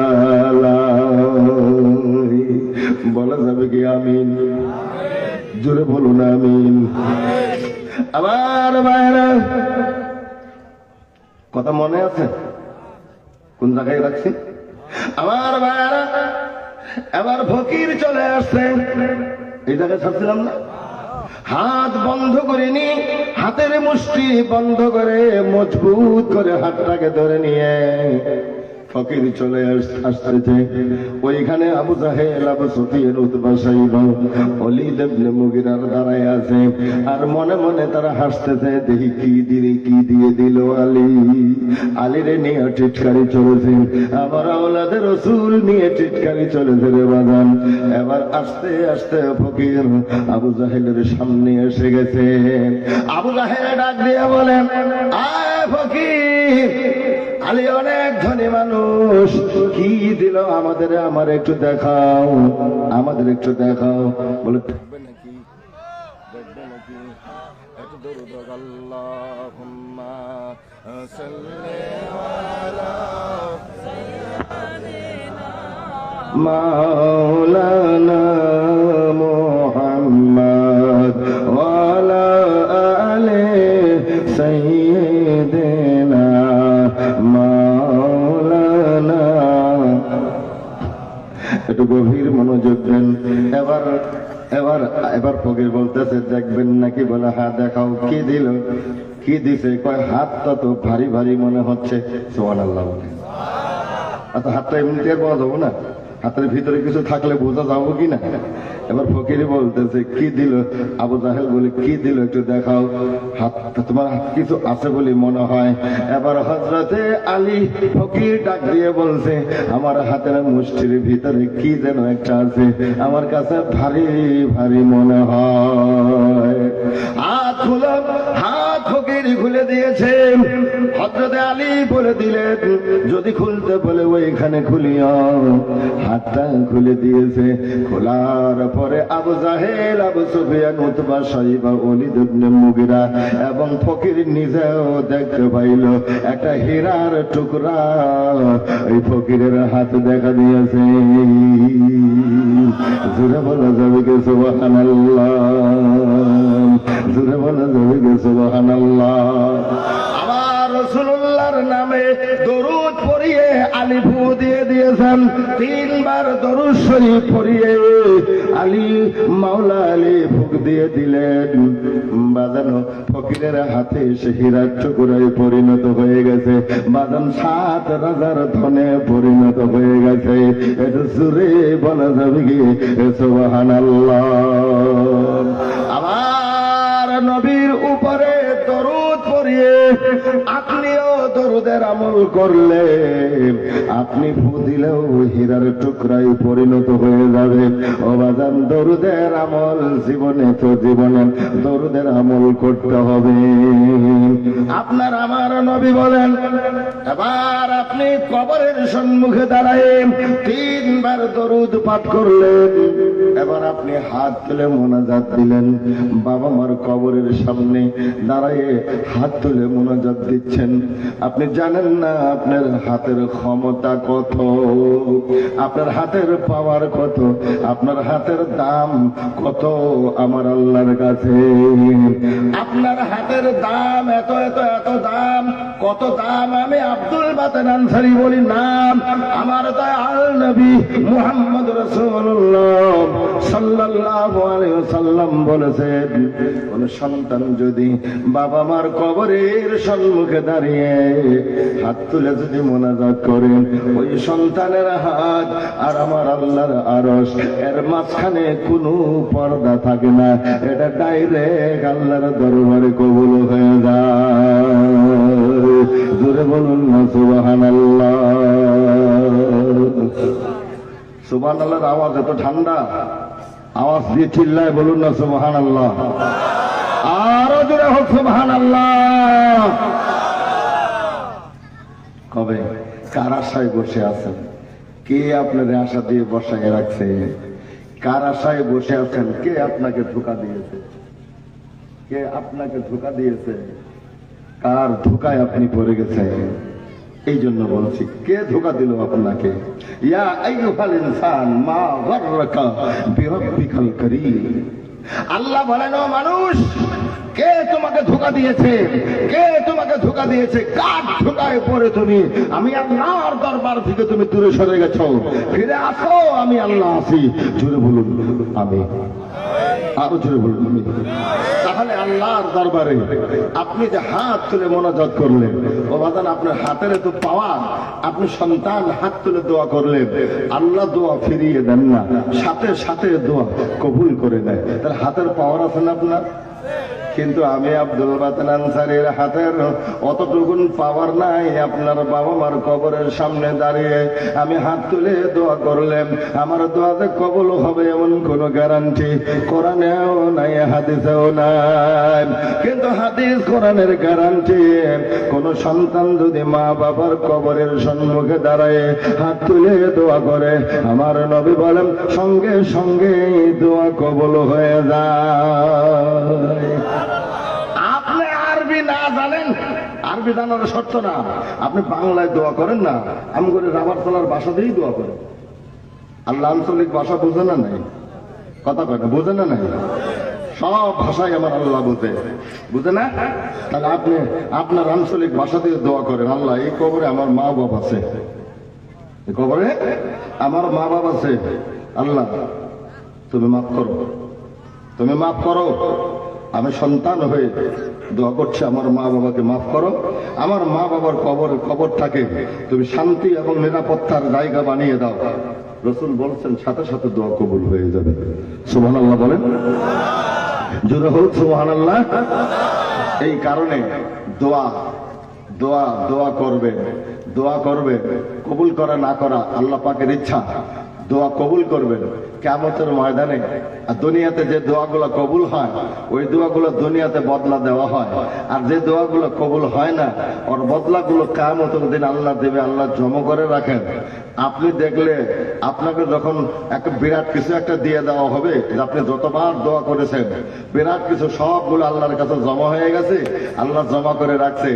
আপনারা হঠাৎ করে দিল এত নেয়ামত, আপনি আচরিত হয়ে গেলেন, আল্লাহ আমি এত নেয়ামত কোত্থেকে পেলাম? আল্লাহ বলবো, এই যে দোয়া করছিলে তোমার দোয়াটা আমি কবুল করিনি, আমি কেমন এই আজকের দিনের জন্য জমা করে রাখছিলাম, আজকে ওইগুলো আমি একবার তোমারে দিয়ে দিছি। তখন ওই লোকটা বলবে, আল্লাহ দুনিয়ায় বোধহয় আমার দোয়া কবুল করছিলেন কেন? না যদি করতেন তাহলে ওই দোয়াগুলোর জন্য আজকে আমি অনেক লাভবান হয়ে যেতাম। ঘুরে বলুন না সুবহানাল্লাহ, আমার বলি সুবহানাল্লাহ। ওই আমার দোয়াগুলো কবুল করছিলেন, আমার দোয়া যদি কবুল না হইতো তাহলে আজকে আমি আরো বহু কিছু লাভবান হয়ে গেতাম। আচ্ছা, আমরা বেশি পাইলে খুশি হই না কম পাইলে খুশি হই? বেশি পাইলে খুশি হই। কিয়ামতের ময়দানে আল্লাহর বান্দারা আল্লাহর কাছে বলবে। এই কারণে বলছে বাজান, এটা কি কোথায় দাঁড়ায় বলছেন? কবর। কোথায়? কবরের সম্মুখে দাঁড়িয়ে বলছেন, মানুষ যদি কবরের আযাব দেখে তো ঘর বারে রে আর মানুষ পালাইতো, ঘর বারে রে আর মানুষ পালাইতো। মানুষ যদি কবরের আযাব দেখিত ঘর বারে রে আর মানুষ পালাইতো, ঘর বারে রে আর মানুষ পালাইতো। আপনার আমার নবী রাহমাতুল লিল আলামিন নবী এক কবরের পাশে যাইতেছিলেন, এক কবরের পাশে হঠাৎ করে বসে পড়লেন। সাহাবায়ে কেরাম বললেন, নবী গো, এই কবরের পাশে কেন বসলেন গো নবী? রাহমাতুল লিল আলামিন নবী ডাক দিয়ে বললেন, উম্মত, এই কবরের মধ্যে আযাব হতেছে, আমি নবীর কষ্ট লেগেছে, আমার উম্মতের কবরে আযাব, আমি নবীর বড় কষ্ট হয়ে গেছে। আমার নবী দোয়া করলেন, কিন্তু দোয়া কবুল হলো না, কবরের আযাব বন্ধ হলো না। আমার নবী আবার দোয়া করলেন, আযাব বন্ধ হলো না। বাজানো এবার আমার নবী সাহাবীদের বললেন, সাহাবীরা রে, এই এলাকার মধ্যে খবর দাও, যার যার কবরে যার যার মানুষ এই কবরে দাফন করেছেন, কারো বাবা, কারো মা, কারো দাদা দাদি, নানা নানি, কারো ছেলে, কারো মেয়ে, কারো বউ, কারো স্বামী কবরে দাফন হয়েছে, যাও খবর জারি করে দাও। খবর দিয়ে দাও হলো, প্রত্যেক বাড়ি থেকে মানুষ আসলো, যার যার যার যার মুর্দা কবরে আছে ওই কবরের সম্মুখে তারা সবাই দাঁড়িয়ে গেছে। বাজান যেই কবরে আযাব হতেছেন ওই কবরটা খালি পড়ে থাকলো, কেউ কবরের সামনে এসে দাঁড়ালো না। আমার রাসূলের কান্নার বেশি হয়ে গেছে।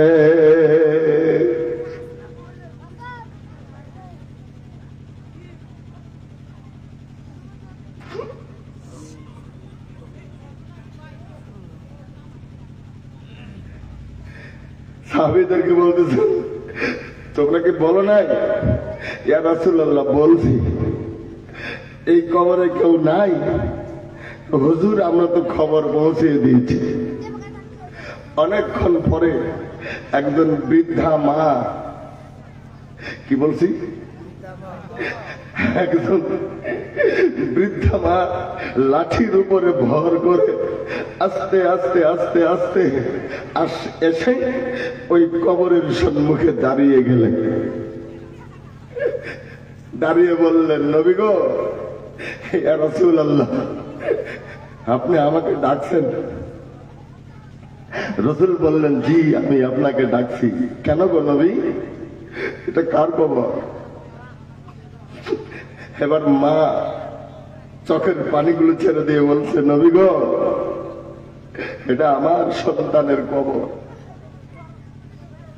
এই কবরে আমার সন্তানকে আমি দাফন করেছি।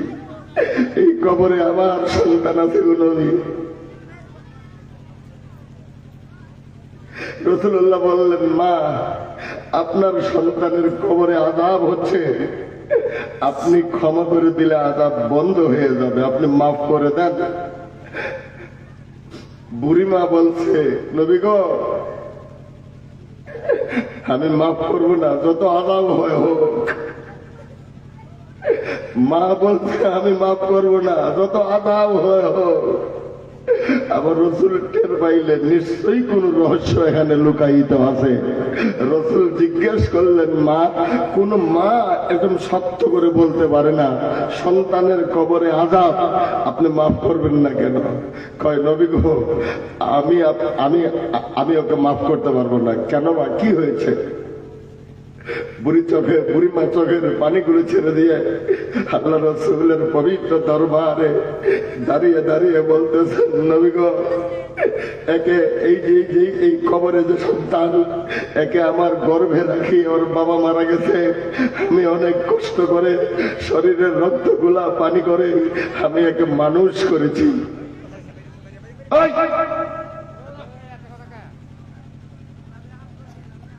আপনারা শুনতেছেন? বুড়িমা বলছে যে আমার সন্তানকে গর্ভে তখন ওর বাবা মারা গেছে, আমি একে অনেক কষ্ট করে আমি একে প্রসব করেছি, এবং ওর পর থেকে শুরু করে আমি নিজের চিন্তা ভাবনা না করে আমি সন্তানটাকে মানুষ করেছি, মানুষ করিয়ে বিয়ে করিয়ে দিয়েছি। কিন্তু ওর বউয়ের কথা শুনে আমাকে এমন মারছে,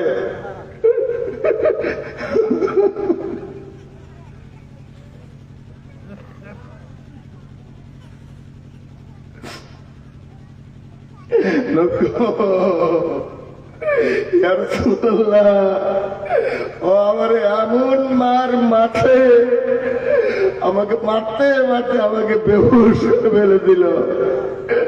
ইয়া রাসূলুল্লাহ, ওই মারের বেদনা আজও আমার শরীরের মধ্যে আছে, আমি ওকে মাফ করব না। আল্লাহ রাসূলের চোখ দিয়ে পানিগুলি চপ চপ গাল বেয়ে বেয়ে পড়তেছিল। আমার নবী বললেন, বুড়িমা, আপনার সন্তানরা আপনি ক্ষমা করে দেন। আপনি আপনার সন্তানকে ক্ষমা না করলে আল্লাহ ওরে মাফ করবে না। বুড়িমা বললেন, না হুজুর, আমি মাফ করবো না, আমি ওকে মাফ করবো না। এবার আমার আল্লাহ রাসূল আকাশের দিকে নূরের দুটা চোখ নীলিমার দিকে আকাশের দিকে তাকিয়ে আমার রাসূল ডাক দিয়ে বললেন, আল্লাহ, একই কারবার তোমার। আল্লাহ, আমি রাসূল, আমি বলছি, আল্লাহ, তুমি বুড়িমার চোখের পর্দা খুলে দাও, বুড়িমার নিজের চোখ দিয়ে তার সন্তানের কবরের আযাব দেখুক। কেমন আযাব হচ্ছে, কি আযাব হচ্ছে এটা বুড়িমা দেখুক। বুড়িমার চোখের পর্দা আপনি সরিয়ে দেন। আল্লাহ বললেন, ঠিক আছে নবী গো, আমি আপনার কথা গ্রহণ করলাম, কবুল করে আমি বুড়িমার চোখের পর্দা সরিয়ে দিলাম। বুড়িমার দুনিয়াবি চোখের পর্দাকে সরিয়ে নিল আল্লাহ, পর্দা খুলে দিয়েছেন। এবার চোখ দিয়ে বুড়িমাকে আল্লাহ রসুল বললেন, বুড়িমা আপনি আপনার সন্তানের কবরের দিকে তাকান। সন্তানের কবরের দিকে তাকিয়ে বুড়িমা এক চিল্লানি মেরে দিয়েছে, আল্লাহ আমার সন্তানকে তুমি মাফ করে দাও। রসুল বললেন, বুড়িমা বুড়িমা আপনি কি দেখেছেন, কেন চিল্লানি মারলেন? বুড়িমা বলছে, নবী গো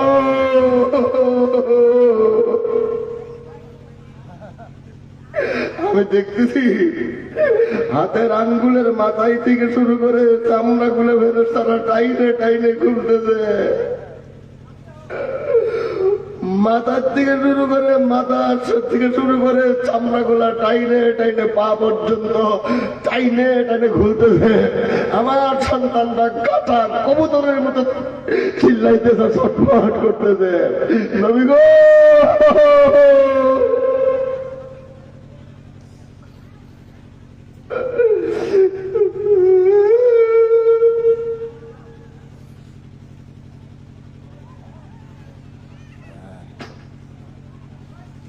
আমি সহ্য করতে পারছি না। ইয়া রাসূলুল্লাহ, আপনি আপনার আল্লাহরে করেন, আমি আমার সন্তানকে মাফ করে দিলাম। আল্লাহ রসুল বললেন যে আপনি আপনার সন্তানকে মাফ করে দেন। বুড়িমা বললেন, আমি অন্তর থেকে আল্লাহ তুমি আমার সন্তানের উপরে কোনো আযাব দিও না। আমার সঙ্গে ব্যবহার করতে করতে আমি অন্তর থেকে আমার সন্তানকে মাফ করে দিলাম। এবার বলার সঙ্গে সঙ্গে কবরে আযাব আল্লাহ বন্ধ করে দিয়েছেন। জোরে বলুন সুবহানাল্লাহ। তাই কবে ডাক দিয়ে বলে, মানুষ যদি কবরের আযাব দেখিত, মানুষ যদি কবরের আযাব দেখিত, ঘর বাড়ি আর মানুষ পালাইতো, ঘর বাড়ি আর মানুষ পালাইতো। জোরে বলি আল্লাহু আকবার।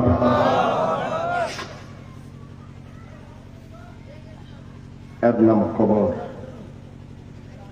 এর নাম কি? কবর। এই জন্য বলছি বাজান, আমরা যারা এসে গেছি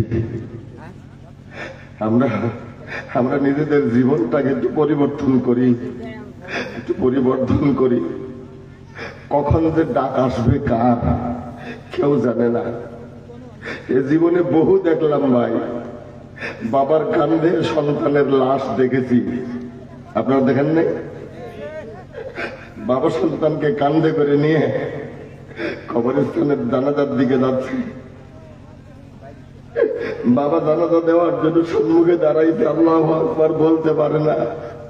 ভাঙা ভাঙা চোখ ভরা পানি নিয়ে বেদনা, কলিজার মধ্যে সন্তানের ব্যথা বেদনা নিয়ে আল্লাহু আকবার ভাঙা ভাঙা আওয়াজে আমার আল্লাহকে ডাক দিয়ে বলছে আল্লাহু আকবার। তাকবীর গুলা স্পষ্ট হচ্ছে না, হৃদয়টা ভেঙে যাচ্ছে। সন্তানের মহব্বতে যেন বাবা সহ্য করতে পারছে না। বাড়িতে মা কাটা কবুতরের মতো, ভাই বোন গুলো সবাই কাটা কবুতরের মতো বাঁধানো। এমন একটি পরিস্থিতি আপনারা বুঝেন না।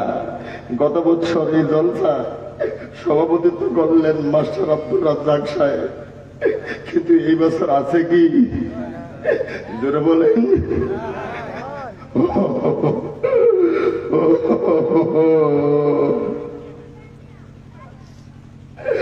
আগামী বছর হয়তো আমিও না থাকতে পারি, আপনিও না থাকতে পারেন।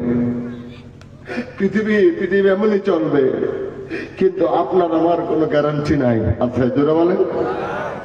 গত বছর এখানে সভাপতিত্ব করলে ভাইরা কিন্তু আজকে জলসায় উনি নাই। এই যে জলসার আয়োজন, এই যে মানুষ রাস্তা দিয়ে ঘোরাফেরা করতেছে, নিশ্চয়ই থাকলে এখানে আসতো, জোরে বলেন আসতো। কিন্তু আসার রাস্তাটা কি আল্লাহ বন্ধ করে দিয়েছে। এই জন্য বাদাল ঠিক নাই, কে কখন যাবে, বাবা থুয়ে ছেলে, ছেলে থুয়ে দাদা, আবার দাদা থাকতেই নাতি, ঠিক কিনা? কবরে যাবার রাস্তা একটা। এই জন্য সকলের কাছে অনুরোধ করছি, কিসের আশায় বসে আছেন, কার আশায়? আপনার কবরে আপনার বাবা যাবে?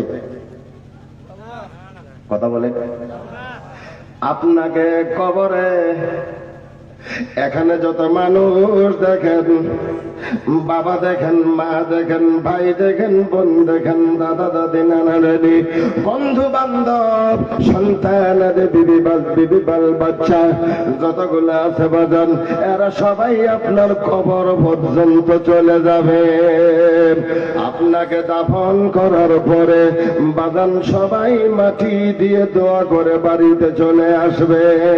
3 মাস 4 মাস আপনার কথা তারা স্মরণে রাখবে। তারপরে আস্তে আস্তে আপনার নাম নিশানা দুনিয়া পৃথিবীর জমিন থেকে মুছে যাবে। কতক্ষণ না আমার বন্ধুরে, এই কারণে বললাম বাজানো, পৃথিবীর ইতিহাস থেকে আপনার নাম মুছে যাবে, কেউ নাম বললে চিনবে না। ও বাজান, আসেন না একটু জীবনটাকে পরিবর্তন করি, একটু পরিবর্তন করি রে বাজান। সামনের দিকে এগিয়ে যাব। বাবা আপনার সঙ্গে কবরে যাবে বলে না, মা যাবে বলে না।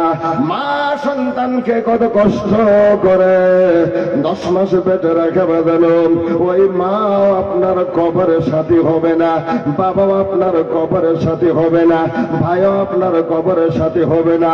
যেই বিবিরে নিয়ে বাবা মার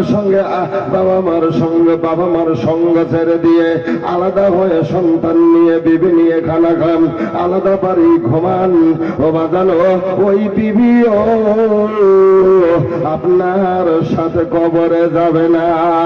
বলেন তো যাবে নাকি? জোরে বলেন যাবে নাকি? পৃথিবীর ইতিহাসের মধ্যে নাই বাজান যে অমুকের কবরে অমুক সাথে গেছিল। আপনার আমার নবী রাহমাতুল্লিল আলামিন নবী ডাক দিয়ে বলেন, তোর বাবা তোর কবরে থাকবে না, মা থাকবে না, ভাই বোন, আত্মীয় স্বজন, বিবি বাল বাচ্চা, বন্ধু বান্ধবী, কেউ তোমার কবরের সাথে হয়ে যাবে না।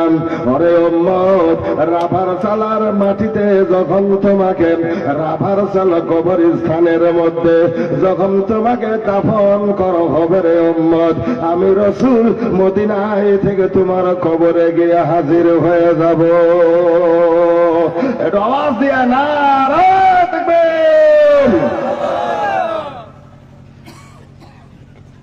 কথা বোঝা যেতেছে? কষ্ট হচ্ছে? ও বাজানো, এই জন্য বললাম কথাটা, কেউ আপনার কবরে যাবে না, কেউ যাবে না রে বাজান।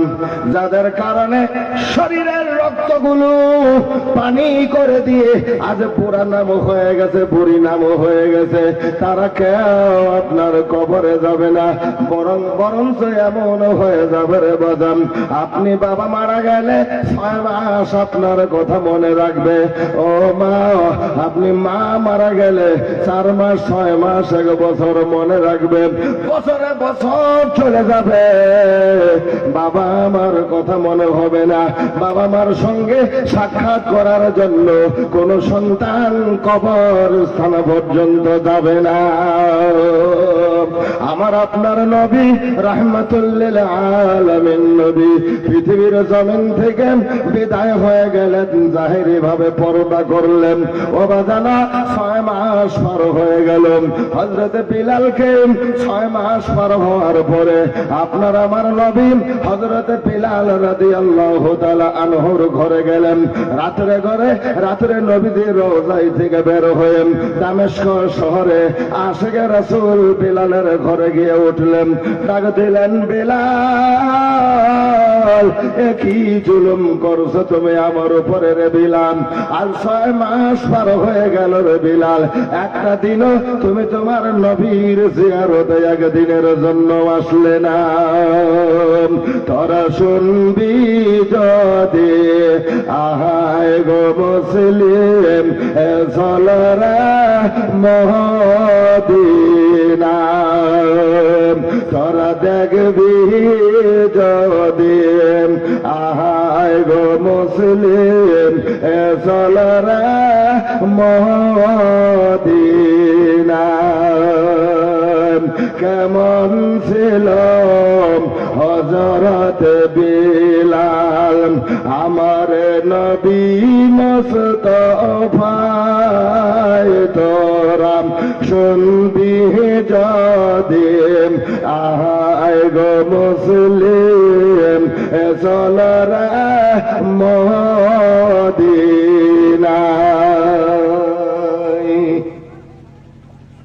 কষ্ট হচ্ছে আমার ভাইয়ারা, বেশি লম্বা করিব না। ও বাজান, প্রতিদিন জলসা, আমার অনেক কষ্ট হয়েছে বাজান, আমার অনেক কষ্ট হয়েছে। সময় আস্তে আস্তে আস্তে আস্তে আমার বয়সগুলো বেশি হয়ে যেতেছে বাজান, পার্থক্য দেখা দিছে রে বাজান। এই কারণে বেশি লম্বা সময় আলোচনা দিতে পারি না। আমি আপনাদের কাছে আমার পরিচয় দেওয়ার দরকার নাই, আমি আপনাদের কাছে সুপরিচিত রে বাজান। আমার নবী বললেন, 6 মাস পার হয়ে গেল রে বিলাল, আমি রসুলের সঙ্গে, আমি রসুলের জিয়ারতে তুমি আসতে পারলে না। আপনার বাবা মা কবরে শুয়েছেন, 1 বছর পার হয়ে গেছে, আপনি সন্তান একদিনও বাবা মার কবর জিয়ারতের জন্য, আপনার বাবা মার সঙ্গে দেখা করার জন্য আপনি কবর স্থানে যাইতে পারলেন না। এমন সন্তান আমাদের দেশে আছে কিনা জুড়ে বলে, আছে কিনা? 1 বছর পার হয়ে গেছে, 2 বছর পার হয়ে গেছে, কবর জিয়ারতের জন্য, বাবা মার সঙ্গে দেখা করার জন্য, বাবা মার সঙ্গে সাক্ষাৎ করার জন্য একদিনের জন্য মনে হয় নাই, মনে হইল 10 টাকা দিয়ে বিদায় করে দিয়েছে। আমার বাবা গো, আমি আপনাদের কাছে আলোচনা করে গেলাম রে বাজান, আমি বলে গেলাম এটাই যে বাবা মা কবরে এসেছেন, তাদের কবরে শান্তি নিরাপত্তার ব্যবস্থা করে দিতে হবে, তাদের কবরে শান্তির ব্যবস্থা করে দিতে হবে। মাঝে মধ্যে তাদের কবর জিয়ারতের জন্য কবরস্থানে আসতে হবে। আসবেন কিনা বলে? আসবেন। আমার ভাইয়েরা, কষ্ট বেশি দিব না, মুক্তাসারে কিছু আলোচনা দিলাম। আমি আপনাদের কাছে নারী পুরুষ উভয় মিলিয়ে আলোচনা দিলাম। আমার ভাইয়ারা, আমাদের জীবনটাকে আসেন একটু পাল্টিয়ে নেই, একটু পরিবর্তন করি, একটু চেঞ্জ করে নেই। তার মানে বাজান, এইভাবেই সময় অতিবাহিত হয়ে যাবে না। এইভাবেই যদি সময় চলে যায়, ও বাজান, হঠাৎ করে আপনি আমি কবরের মুখামুখি হয়ে যাব। ও বাজান, এই কারণেই বললাম, কবরে মুখামুখি হওয়ার আগে আমরা নিজেকে পরিবর্তন করি, ঠিক কিনা? আসেন একটু পরিবর্তন করি। কেমনে পরিবর্তন করব? বাজান, একটা মেসেজ দিচ্ছি, আপনাদের একটা জানানি দিতেছি। আগন্তুক 10 ফেব্রুয়ারিতে কি মেট্রিক হায়ার সেকেন্ডারি এক্সাম শুরু হয়ে যাবে। আগন্তুক 10 ফেব্রুয়ারি আমরা তাদের জন্য দোয়া করব। তারা আমাদের কাছে দোয়া চাই নাই, আমরা মুরব্বী, আমাদের কর্তব্য, আমাদের দায়িত্ব, আমরা দোয়া করব। গত পরশুদিন আপনার গত পরশুদিন জলসা করলাম।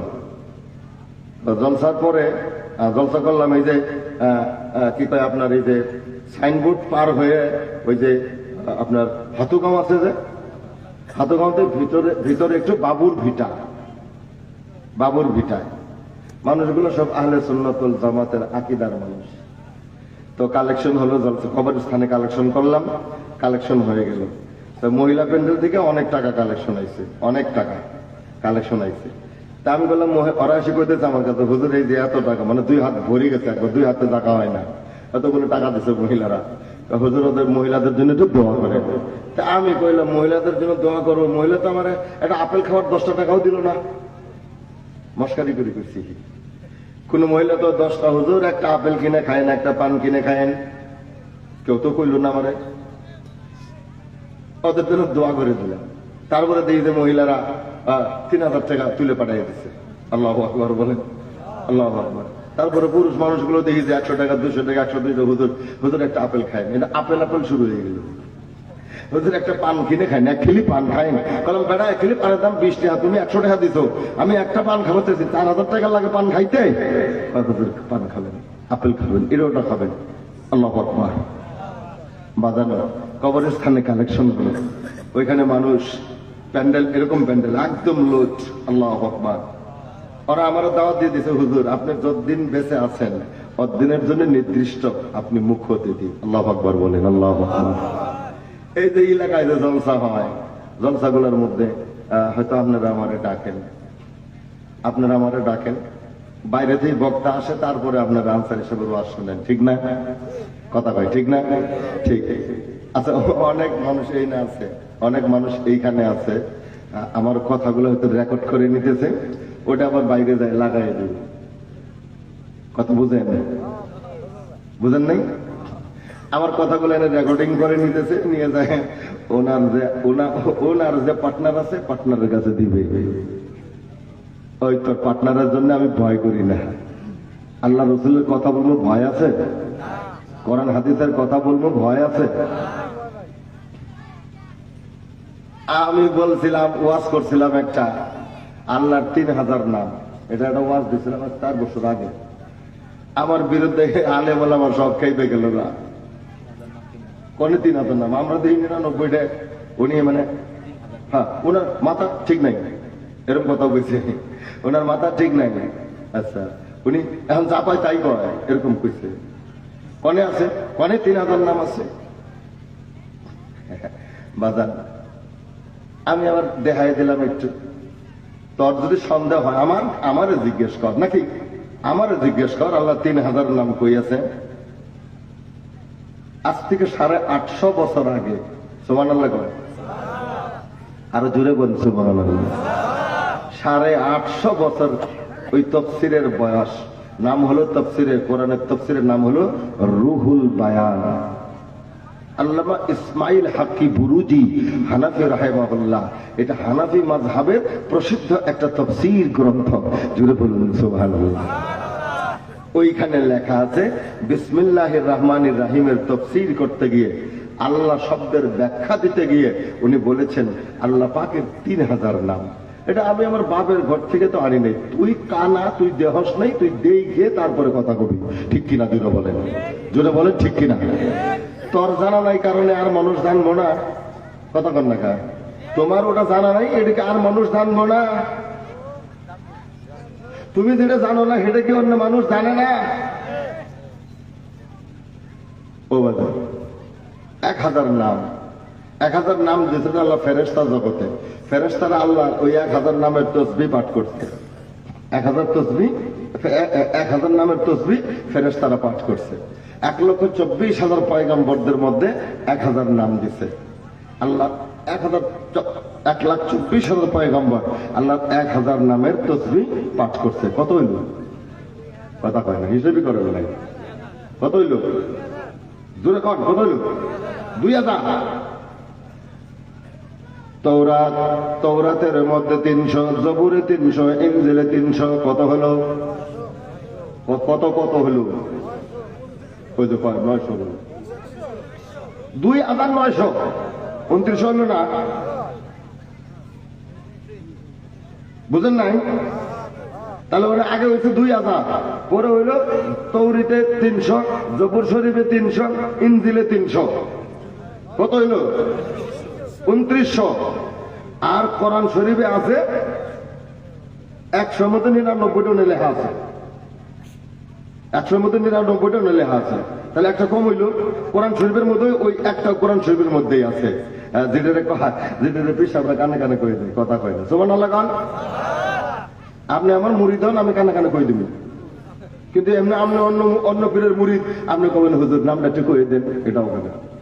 আপনি অন্য ডাক্তারের রোগী, আমি ট্রিটমেন্ট করতে যাবো না। আপনি দেখবেন কেমনে ট্রিটমেন্ট করতেছে, এটাকে আমি জানিনি। বি মজুমদারের রোগী আমি ট্রিটমেন্ট করবো? হ্যাঁ? আমার ভাইয়েরা, এই জন্য বললাম ওই নামটাও কোরআন শরীফে আছে, কিন্তু আমি আব্দুল বাতেন আনসারী হয়তো জানি না এই নামটাই ওই নাম হয়। সুবহানাল্লাহ বলে। তাহলে কত হলো? 3000 হলো না? 3000 কইছে দুষ্কুনে কোনে হইছে। হাই রে, জুমার নামাজে খুতবার বক্তব্যের মধ্যে আমার নামে বদনাম হয়েছে মসজিদের মধ্যে। জমায় আলোচনা হয়েছে, এই কথাগুলি আমি শুনছি, জানছি। এমনও কথা হয়েছে যে সমস্ত আলিমরা এসব কথা বলে তাদের মুখে জুতা মারা দরকার, এরকম কথাও হয়েছে। কি মারা দরকার? জুতা খাইছে না? খাইছে? আপনারা জানেন না যে কইসাল জুতা মারার কথা, হে জুতা খাই গেছে। খাইছে না? হে জুতা খাইয়ে গেছে। হে যারা বোঝার হেরা বুঝছে, হে জুতা খাইয়ে গেছে, জিল্লতির সাথে জুতা খাইয়ে গেছে। ও বাজার, এই কারণে পড়লাম কিতাব পাতি স্টাডি ছাড়া কথা বলি না। বেটা যদি সাহস থাকে সামনে আয়, ঠিক কিনা? সাহস থাকলে বক্তব্য দিচ্ছি, বলেছে এরকম আড়ালে যায় পুরো করতে পারবি না, কোন পাশোটা। এটা মুসলমানদের স্বভাব না, ঠিক কিনা বলে? এটা আলিমদের বৈশিষ্ট্য না, আলিমদের স্বভাব না। আল্লাহু আকবার বলে, আল্লাহু আকবার, জুড়ে বলে আল্লাহু আকবার। এই কারণে বললাম বাজানো, আসেন জীবনটাকে একটু পরিবর্তন করি, জীবনটারে নতুন ধাঁধা সুন্দর করে সাজিয়ে নেই। আগন্তক 10 ফেব্রুয়ারিতে পরীক্ষা স্টার্ট হয়ে যাবে, এটা বলছিলাম না কথা? পরীক্ষা শেষ হওয়ার পরে একটা মেসেজ দিতে চাইলাম, একটা মেসেজ দিব। ও বাজান, আমাদের এই এলাকার মধ্যে ধর্মীয় মাহফিলে আজকে অনেক যুবক আমি দেখতে পাচ্ছি, আবার অনেক যুবক রাস্তায় আড্ডা মারতেছে, ঠিক কিনা বলেন? অনেক যুবক আরেক জায়গায় দাঁড়ায় আছে, আরেক জায়গায় খৈনি খাইছে, অনেক যুবক রাস্তায় দাঁড়ায় আছে। বাজান, ওদের আবার আই লাভ ইউ ধরছে। কি ধরছে? কথা বলে না, ওদের আবার আই লাভ ইউ ধরছে, ওই কারণে রাস্তায় দাঁড়িয়ে আছে। আমার ভাইয়েরা গো, এই কারণে বললাম কথাগুলো একটু গভীর মনোযোগ দিবেন। ধর্মীয় মাহফিলের মধ্যে যুবকদের নিয়ে আলোচনা করা হয়, কিন্তু যুবকরা কথাগুলো শোনে না। এই কারণে বাজার, এই কারণে যুবকদের মধ্যে কোনো পরিবর্তন দেখা পাওয়া যাচ্ছে না। আমি আপনাদের কাছে মেসেজটা দিয়ে যাচ্ছি, আগামী রোজার পরে, মানে কি 2টা রোজা পাবে পরীক্ষা, রোজা পার হয়ে যাওয়ার পরে এই এলাকায় আমাদের ভাসানী কলেজ, কি কলেজ? ভাসানী কলেজের সামনে বাজান বিশাল আকার করে যুবকদের একটা অভিবর্তন পাতব। ওইখানে খালি যুবকদের দাওয়াত। আল্লাহু আকবার বলেন। যুবকদের অভিবর্তন পাতব, এটা নতুন করে একটা জিনিস স্টার্ট করা হবে। এটা আমার মাথায় লাগলো জিনিসটা। কি করে পরিবর্তন করব? কেন জানেন? কেন লাগছে এটা? লাগার কারণটা কি? এটা লাগার কারণ হলো, যুবক তুমি প্রথম শুরু করেছো 10 টাকা থেকে। 10 টাকা দিয়ে কি খাইছো? একটা শিকড়ের প্যাকেট কিনে খাইছো। কথা কয় না? এক প্যাকেটের দাম কত? 10 টাকায় একটা শিকড় প্যাকেট কিনে নিয়ে খাওয়া শুরু করে দিয়েছো। তার মানে তুমি যে ড্রাগস খোর হবে এটা তুমি স্টার্ট করে দিয়েছো। কথা কন না কে? তুমি যে গাঞ্জা খাবে শুরু করে দিয়েছো, তুমি যে মদ খাবে শুরু করে দিয়েছো, তুমি যে ভাং খাবে শুরু করে দিয়েছো, তুমি যে চুরি করবে, একদিন চুর হয়ে যাবে, এটাই স্টার্ট করে দিয়েছো। আমাদের এলাকায় মাঝে মধ্যে চুরি হয় কিনা বলেন? মাঝে মধ্যে চুরি হয় বাজার। আমাদের স্কুল ঘরে চুর ঢুকেছিল বাজান। স্কুল ঘরে কোনো সোনা দানা থাকে নাকি? টাকা পয়সা থাকে নাকি? বেটারা নেশাগ্রস্ত হয়ে গিয়ে আমাদের স্কুলের তালা ভাঙে, তালা কাটে, স্কুল ঘরে ভিতরে ঢুকিয়ে বাজান আলমারি গোড্রেজের মধ্যে যা ছিল সব ফালগুলো টেবিলের উপরে সরবরাহ করে দিয়ে গেছে। কথা কন না কে বাজান। তারপরে দেখলো কিছুই নাই, সব গোলা থুয়ে গেছে। এই কারণে বাজান আজকে অমুক জায়গা চুরি হয়, কালকে অমুকের ঘর চুরি হয়, অমুকের বাড়ি চুরি হলো। ও বাজান, এই যে আমাদের এলাকায় যে চুরি হয়েছে, এই চুরি গুলা এরাই করে। কথা কয় না, কারা করে? এই যারাই করে। 10 টাকা শুরু হয়েছে, মনে আছে কথা? 10 টাকা থেকে আপনি নেশা শুরু করে দিয়েছেন। 10 টাকা থেকে নেশা করতে করতে আপনার হাতে মদের গ্লাস এসে যাবে বাজান। বড়টা এবার হাত দিয়ে ধরেছেন, মদ খাইতে খাইতে বাজান ভালো লাগবে না, এবার ড্রাগস খাওয়া শুরু করে দিবেন। ও বাজান, ড্রাগসের আইন বড় করান, কিন্তু ড্রাগস যখন খাওয়া শুরু হবে, ড্রাগস যখন খাওয়া শুরু করবেন, যখন বাবার কাছে গিয়ে টাকা যাবেন, মার কাছে গিয়ে টাকা যাবেন, বাবা মা যখন টাকা দিতে পারবে না, বাবা মারে পিটায়া হইলেও টাকা বের করে নিবে। আমাদের সমাজটা বউ যদি টাকা না দেয়, বউরে পিটাইয়ে বাড়ি থেকে বের করে দিবে, এমন একটা পরিস্থিতি সম্মুখে আসবে দেখা গেছে। ও বাজান, আমি সকলের কাছে অনুরোধ করছি রে বাজান, এই কথাটা এই জন্যই বললাম, যুবক তুমি অপেক্ষা করো। একটা কি কয় আপনার কূটনীতি চলছে, সেই কূটনীতিটা আমাদের এলাকার যুবকরা জানে না, আমাদের এলাকার অভিভাবকরাও জানে না। এই কূটনীতিটা হলো একটা চক্রান্ত, হলো মস্ত বড় একটা চক্রান্ত হলো। সেই চক্রান্তের নাম বলে দিচ্ছি, সেই চক্রান্তটা হলো যে মুসলিম সমাজের যুব সমাজকে ধ্বংস করে দিতে হয়। কি দিয়ে ধ্বংস করবে? তারা এবার মদ, গাঁজা, ভাঙ, ড্রাগস ঘরে ঘরে পৌঁছিয়ে দিবে। কথা কয়। আপনি যেই রুমে ঘুমান, ওই রুমের বিছানার নিচে ড্রাগস পৌঁছিয়ে দেওয়া হবে। ওই রুমে যদি মানুষ থাকেন, ল্যাট্রিনে পৌঁছিয়ে দেওয়া হবে। ল্যাট্রিনে যদি মানুষ থাকেন, বাজান আরেক বন্ধু দিয়ে আপনার কাছে ড্রাগসের প্যাকেট পৌঁছিয়ে দেওয়া হবে।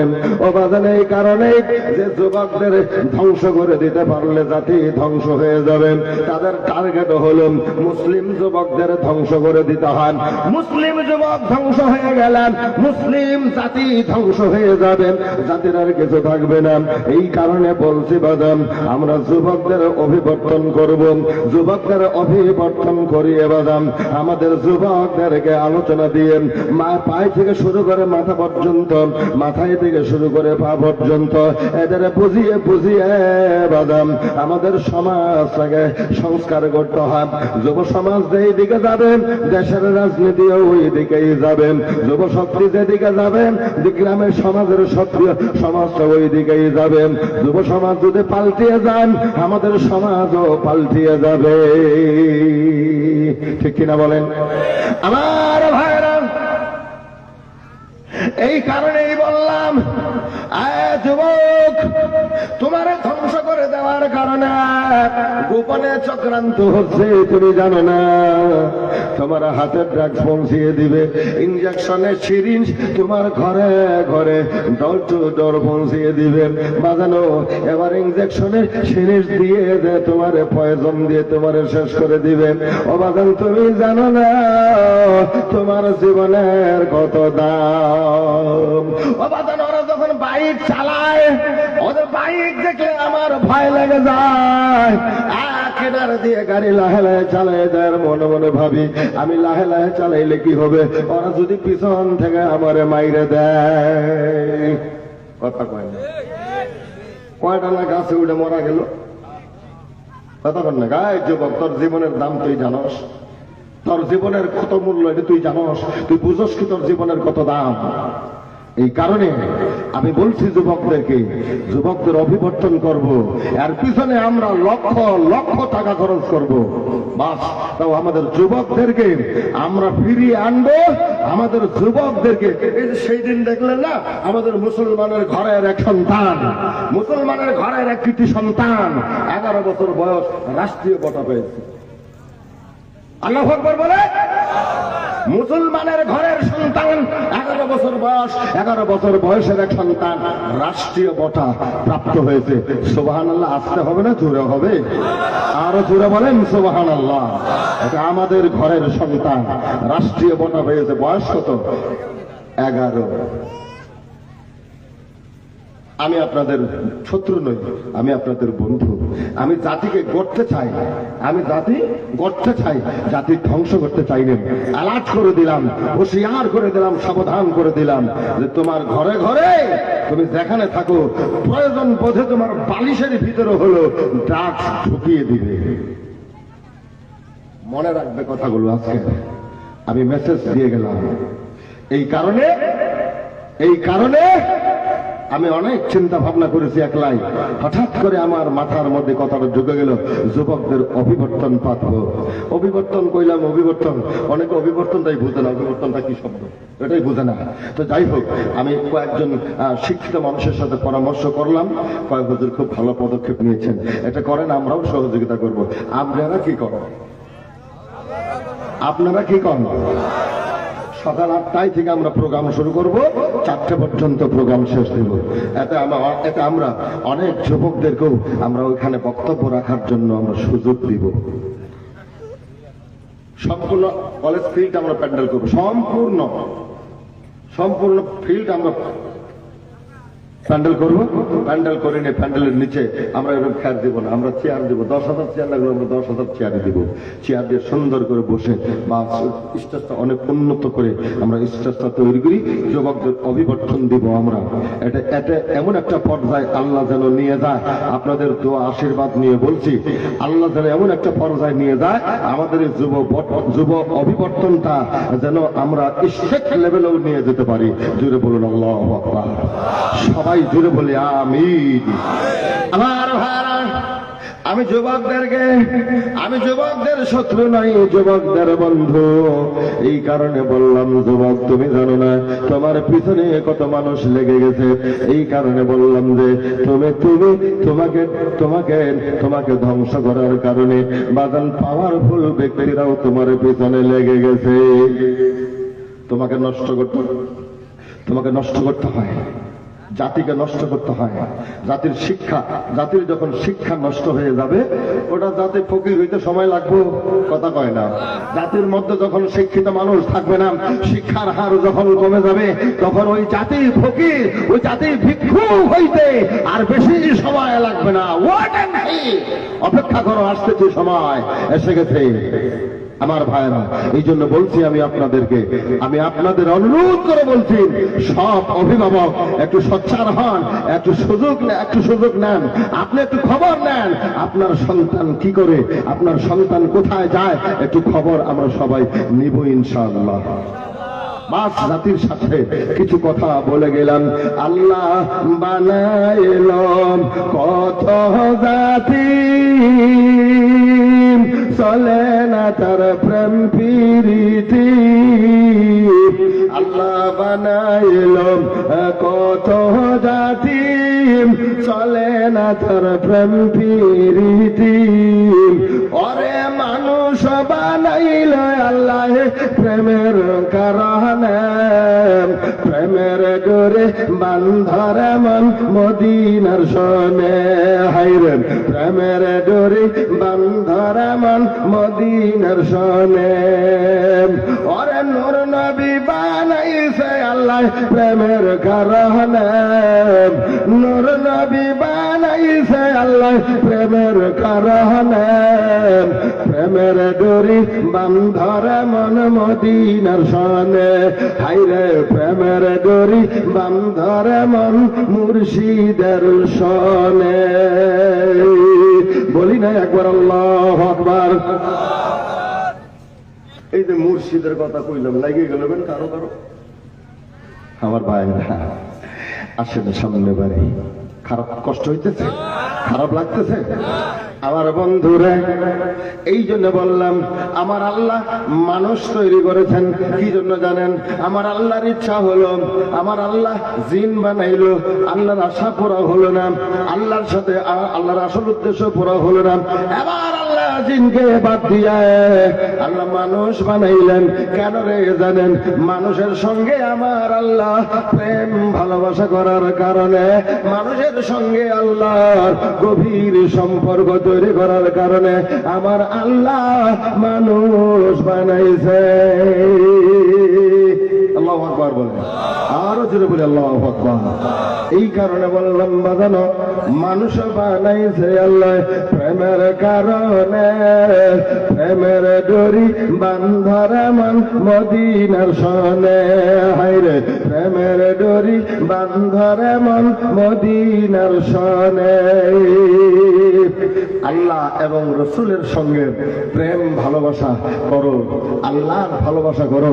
রসুলের ভালোবাসা না হইলে আল্লাহর ভালোবাসা পাওয়া যাবে না। অবদান কেউ যাবেন না, বসেন, আমি মোনাজাত দিব, কিছুক্ষণের মধ্যে মোনাজাত দিব।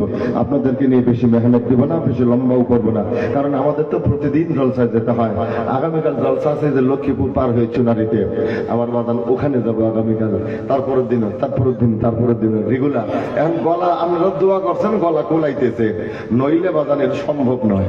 আর ওই দিনে ভালো ওরে কইছি যে ভালো সাউন্ড সিস্টেম না হলে আমি জলসায় যাবো না, না করে দিয়েছি। তো আলহামদুলিল্লাহ আমগো রবিআলের সাউন্ড সিস্টেমটা অনেক সুন্দর, বলি আলহামদুলিল্লাহ, আরো জোরে বলি আলহামদুলিল্লাহ। ওর সাউন্ড সিস্টেম দিয়ে আমি কথা বলে খুব আরাম পাই। এটা দিয়ে যদি আমি এক লাগারে 2 মাসও কথা কই, আমার গলা একটুকু কম বেশি কই না। আল্লাহু আকবার। এখন এতে গলা ভেঙে নিয়ে যাবে, সকালবেলা উঠে চা খামো, গলা ঠিক। আল্লাহু আকবার, তুই বলুন আল্লাহু আকবার, যেন কথাই বলি নাই রাত্রে, এমন হয়ে যাবে। তো আসুন সামনের দিকে এগিয়ে চলে বাদান। আমি বলছিলাম এই কথাটা, আসেন না আমরা রসুল প্রেমিক হই, আমরা নবী প্রেমিক হই। আমরা রসুলের সঙ্গে প্রেম ভালোবাসা না করিলে বাদান দুনিয়ায় শান্তি, আখিরাতে মুক্তি পাবো না। রসুলের সঙ্গে প্রেম ভালোবাসা করতে হবে, রসুলের সাথে প্রেম ভালোবাসা করলেই আল্লাহর প্রেম পাওয়া যাবে। সুবহানাল্লাহ, জোরে বলুন সুবহানাল্লাহ। যুবক, আমি তোমাদের কাছে যে কথাগুলো উপস্থাপন করলাম, এই কথাগুলো আমি এই জন্যই আমার অন্তরে মায়া লাগে। আমি এই এলাকায় আসছি 26টা বছর হইল। কয় বছর? 26টা বছর হয়ে গেছে। এই এলাকার প্রত্যেকটা মানুষের সাথে আমার যেন একটা কেমন গভীর সম্পর্ক হয়ে গেছে। বাড়িতে যেতে পারি না, বাড়িতে যাওয়ার কথা মনে হয় না। আল্লাহু আকবার বলেন, আল্লাহু আকবার। তো এই কারণে আমি হয়তো গত বছর, বিগত দিনে যে জলসা হয়েছে, তো আপনারা জানছেন যে জলসাটা আমরা জলসারই কালেকশন করি, ঠিক না? আমরা জলসার কালেকশন করি, প্যান্ডেলে কালেকশন করি, গরুকে দিবেন কালেকশন করি, কিন্তু আজকের জলসাটা একটু ব্যতিক্রমী জলসা, একটু ব্যতিক্রমী জলসা। ওই কারণে বন্ধুরে আমি আলোচনা দিয়েছিলাম বাজানো, যখন আপনাকে আমাকে কবরে দাফন করা হবে, মদিনার নবী ডাক দিয়ে বললেন, উম্মত আমি নবী তোমার কবরের সাথে সাথেই চলে যাব। জোরে বলা যাবে কি সুবহানাল্লাহ। নবীর সঙ্গে ভালোবাসা, প্রেম, মোহাম্মত যখনই হবে, আমার নবী বলেন, উম্মত তরে কবরে দাফন করার সঙ্গে সঙ্গেই মদিনায় থেকে আমি রাসূল তোর কবরে গিয়ে হাজির হয়ে যাব। আচ্ছা বলি সুবহানাল্লাহ, কেউ শুনবো? জোরে বলি না সুবহানাল্লাহ। আমার ভাইরা, এই কারণেই বললাম এই মাহফিলের মধ্যে আমাদের বহু জিনিসের অভাব আছে রে বন্ধু। আমরা আপনারা মাহফিল করেন, আমি আপনাদের নিয়ে কালেকশন করি, কিন্তু বাজান আজকের জলসাটা একটু ব্যতিক্রমী হইলেও আমি আপনাদের কাছে বলছি বাজানো, এইখানে একটা কবরস্থানের প্রয়োজন হয়ে গেছে। এইখানে কিছু মানুষ বসবাস করে, ওই মানুষগুলো ওই দিক থেকে নদী ভঙ্গ হয়ে এখানে আসে, এদের কোনো পার্সোনাল কবরস্থান নাই, এদের একটা কবরস্থানের প্রয়োজন দেখা দিয়েছে। আমার ভাইরা, এই কবরস্থানের কারণে আমি আজকে আলোচনাটা কবর থেকে শুরু করে দিয়েছি বন্ধুরে। এই জন্য বললাম আসুন আমি আপনাদের কাছে বলবো যে এই কবরস্থানের মাটির কারণে, মাটি খরিদ করতে হয়, মাটি কিনতে হয়। কবরস্থানের মাটি এমন একটা সময় ছিল, অনেক দিন পার হয়ে গেছে, যে এমন ব্যক্তি আমাদের সমাজে ছিল, আমাদের দেশে ছিল, যে এখানে কবরস্থান বানাবো, ওইকে উনি বলে দিতেন ঠিক আছে আমি আধা বিঘে দিয়ে দিব, বা আমি 1 বিঘা মাটি কবরস্থানে দিয়ে দিলাম। এখন বাজান এমন ব্যক্তি যেন মানে বিরল হয়ে গেছে, এমন ব্যক্তি আমাদের সমাজে আর দেখা যায় না, কারণ এখন মাটির দামও মূল্য অনেক বেশি হয়ে গেছে। এই মাহফিলের মধ্যে আমি আব্দুল বাদল আনসারী বলছি, যদিও মুসাফির না। একটু দোয়া করে দিব, কেউ ওঠাউঠি করবেন না, কারণ বাজান ওইটা একটা কথা বলছি যে কালেকশনের ডাক দিলে আপনি উঠবেন, আপনি যদি না দেন আপনার কাছ থেকে জবরদস্তি কেউ করে নিতে পারবে না। কিন্তু বাজানো মানুষ হিসেবে মানুষের কল্যাণে কাজ করা, আমার আল্লাহ বলেন উখরিজাত লিন্নাস, মানুষের কল্যাণে তোমাদেরকে বের করে দেওয়া হয়েছে। আর পৃথিবীর মানুষ মানুষের কল্যাণে কাজ করেন, কিয়ামতের ময়দানে তোমার নাজাত মিলবে, তুমি শান্তি পাবে কবরের মধ্যে। যতক্ষণ তুমি মানুষের কল্যাণে যত কাজ করো নাই আমার বন্ধুরে, এই কারণে আল্লাহ মানুষ পৃথিবীতে পাঠিয়েছেন যেন মানুষের কল্যাণে কাজ করিতে পারে। একটু আওয়াজ লাগিয়ে বলা যাবে কি সুবহানাল্লাহ। ওরে বিসমিল্লাহ বলে জবান খোলার দিন গেল, বিসমিল্লাহ বলে জবান এখনো, ওরে বিসমিল্লাহ বলে জবান খোলার দিন গেল, বিসমিল্লাহ বলিয়া জবান খোলো, ওরে লা ইলাহা ইল্লাল্লাহু বলার দিন গেল, লা ইলাহা ইল্লাল্লাহু বলো। সবাই জোরে বলে আমি। এই যে আমরা একটা কবরস্থান বানাবো, এখানে আপনারা যারা এসেছেন বাজানো এতগুলো মানুষের মধ্যে আমি মাত্র 4 জন মানুষ চাবো, আমি 4 জন মানুষ চাবো সামর্থ্যবান ব্যক্তিরা। 1 নম্বরে একজন মানুষ চাই, আল্লাহর নবীর একজন সাহাবী ছিল, নাম ছিল আবু বকর। ওবাজার নবীর পাশে ঘুমিয়েছে, নবীর পাশে ঘুমিয়ে কিয়ামত পর্যন্ত আমার রাসূলের চেহারা মোবারকটা দিদার করে দিয়েছে, দেখে আছে। এটা সব পৃথিবীর সবচেয়ে বড় নিয়ামত, এটা জোরে বলা যাবে কি সুবহানাল্লাহ। আবু বকর ডাক দিয়ে বললেন নবী গো, এই যে মসজিদে নববী 2 এতিম সন্তানের মাটি, নবী গো এই যে 2 সন্তানের মাটি, এই মাটির যত মূল্য হয় আমি আবু বকর একাই পরিশোধ করে দিব। এর মধ্যে যারা পারে তারা শরীক হয়ে যাবে, কিন্তু মূল পয়সাটা আমি আবু বকর একাই দিয়ে দিব। আবু বকর সিদ্দিক নবী একটা ধার্য করে দিলেন, আবু বকর সিদ্দিককে পয়সা পরিশোধ করে দিলেন। একটু জোরে বলা যাবে কি সুবহানাল্লাহ। আমার ভাইরা, এই মানুষের মধ্যে কবরস্থান, যেই কবরস্থানের মধ্যে একটা এতিম সন্তানকে শোয়ানো হবে, গরিব মানুষের সন্তানকে শোয়ানো হবে, অনাথ অসহায়দের সন্তানকে শোয়ানো হবে, ভিক্ষুকের সন্তান শোয়ানো হবে। ভিক্ষুক মারা গেলে ওই কবরস্থানে দাফনের সুযোগ দেওয়া হবে। বাজান রে, এই কবরস্থানের কারণে আমি আপনাদের কাছে 4 জন মানুষ চাই। 1 নাম্বার একজন ব্যক্তি চাই যে 4 জন ব্যক্তি, 1 নাম্বার 1 2 3 4 জন মানুষ চাই 50,000 করে টাকা। বাজান 1 নাম্বার প্রথম একজন মানুষ চাই আমার নবীর সাহাবী আবু বকরের মতো একজন মানুষ, যিনি এই কবরস্থানের জন্য 50,000 টাকা দিতে পারে। 50,000 আলহামদুলিল্লাহ। এটা অফাকে না আর তাকবীর, এটা 50,000 টাকা তাকবীর দিলেন, কোন 10টি আরো তাকবীর হয় না। এরা এত চিল্লায় বলতে হবে নারায়ে তাকবীর, আওয়াজ দিয়ে নারায়ে তাকবীর। দিন ইসলাম জিন্দাবাদ, হাই রে জিন্দাবাদ, মুর্দাবাদ হয়ে গেল। आवाज से बोली नाराए ताकबीर, दीन इस्लाम जिंदाबाद, सुन्नत रसूल जिंदाबाद, धर्मीय जलसा जिंदाबाद, दानकारी जिंदाबाद, नाराए ताकबीर। 10-20 টাকা 10-20 টাকা আসতে বলে দেন, পক্ষ থেকে আপনি দেন, বিসমিল্লাহ করতেছেন। আলহামদুলিল্লাহ, জাযাকুমুল্লাহু খাইরান কাসীরা। রব্বুল আলামিন আয়াল্লাহ ওসমান গনি আজকের জলসার সভাপতি, আয়াল্লাহ আজকের জলসার সভাপতি, উনি বড়ই ভাগ্য অবান আল্লাহ গো, তুমি বড়ই মেহেরবান।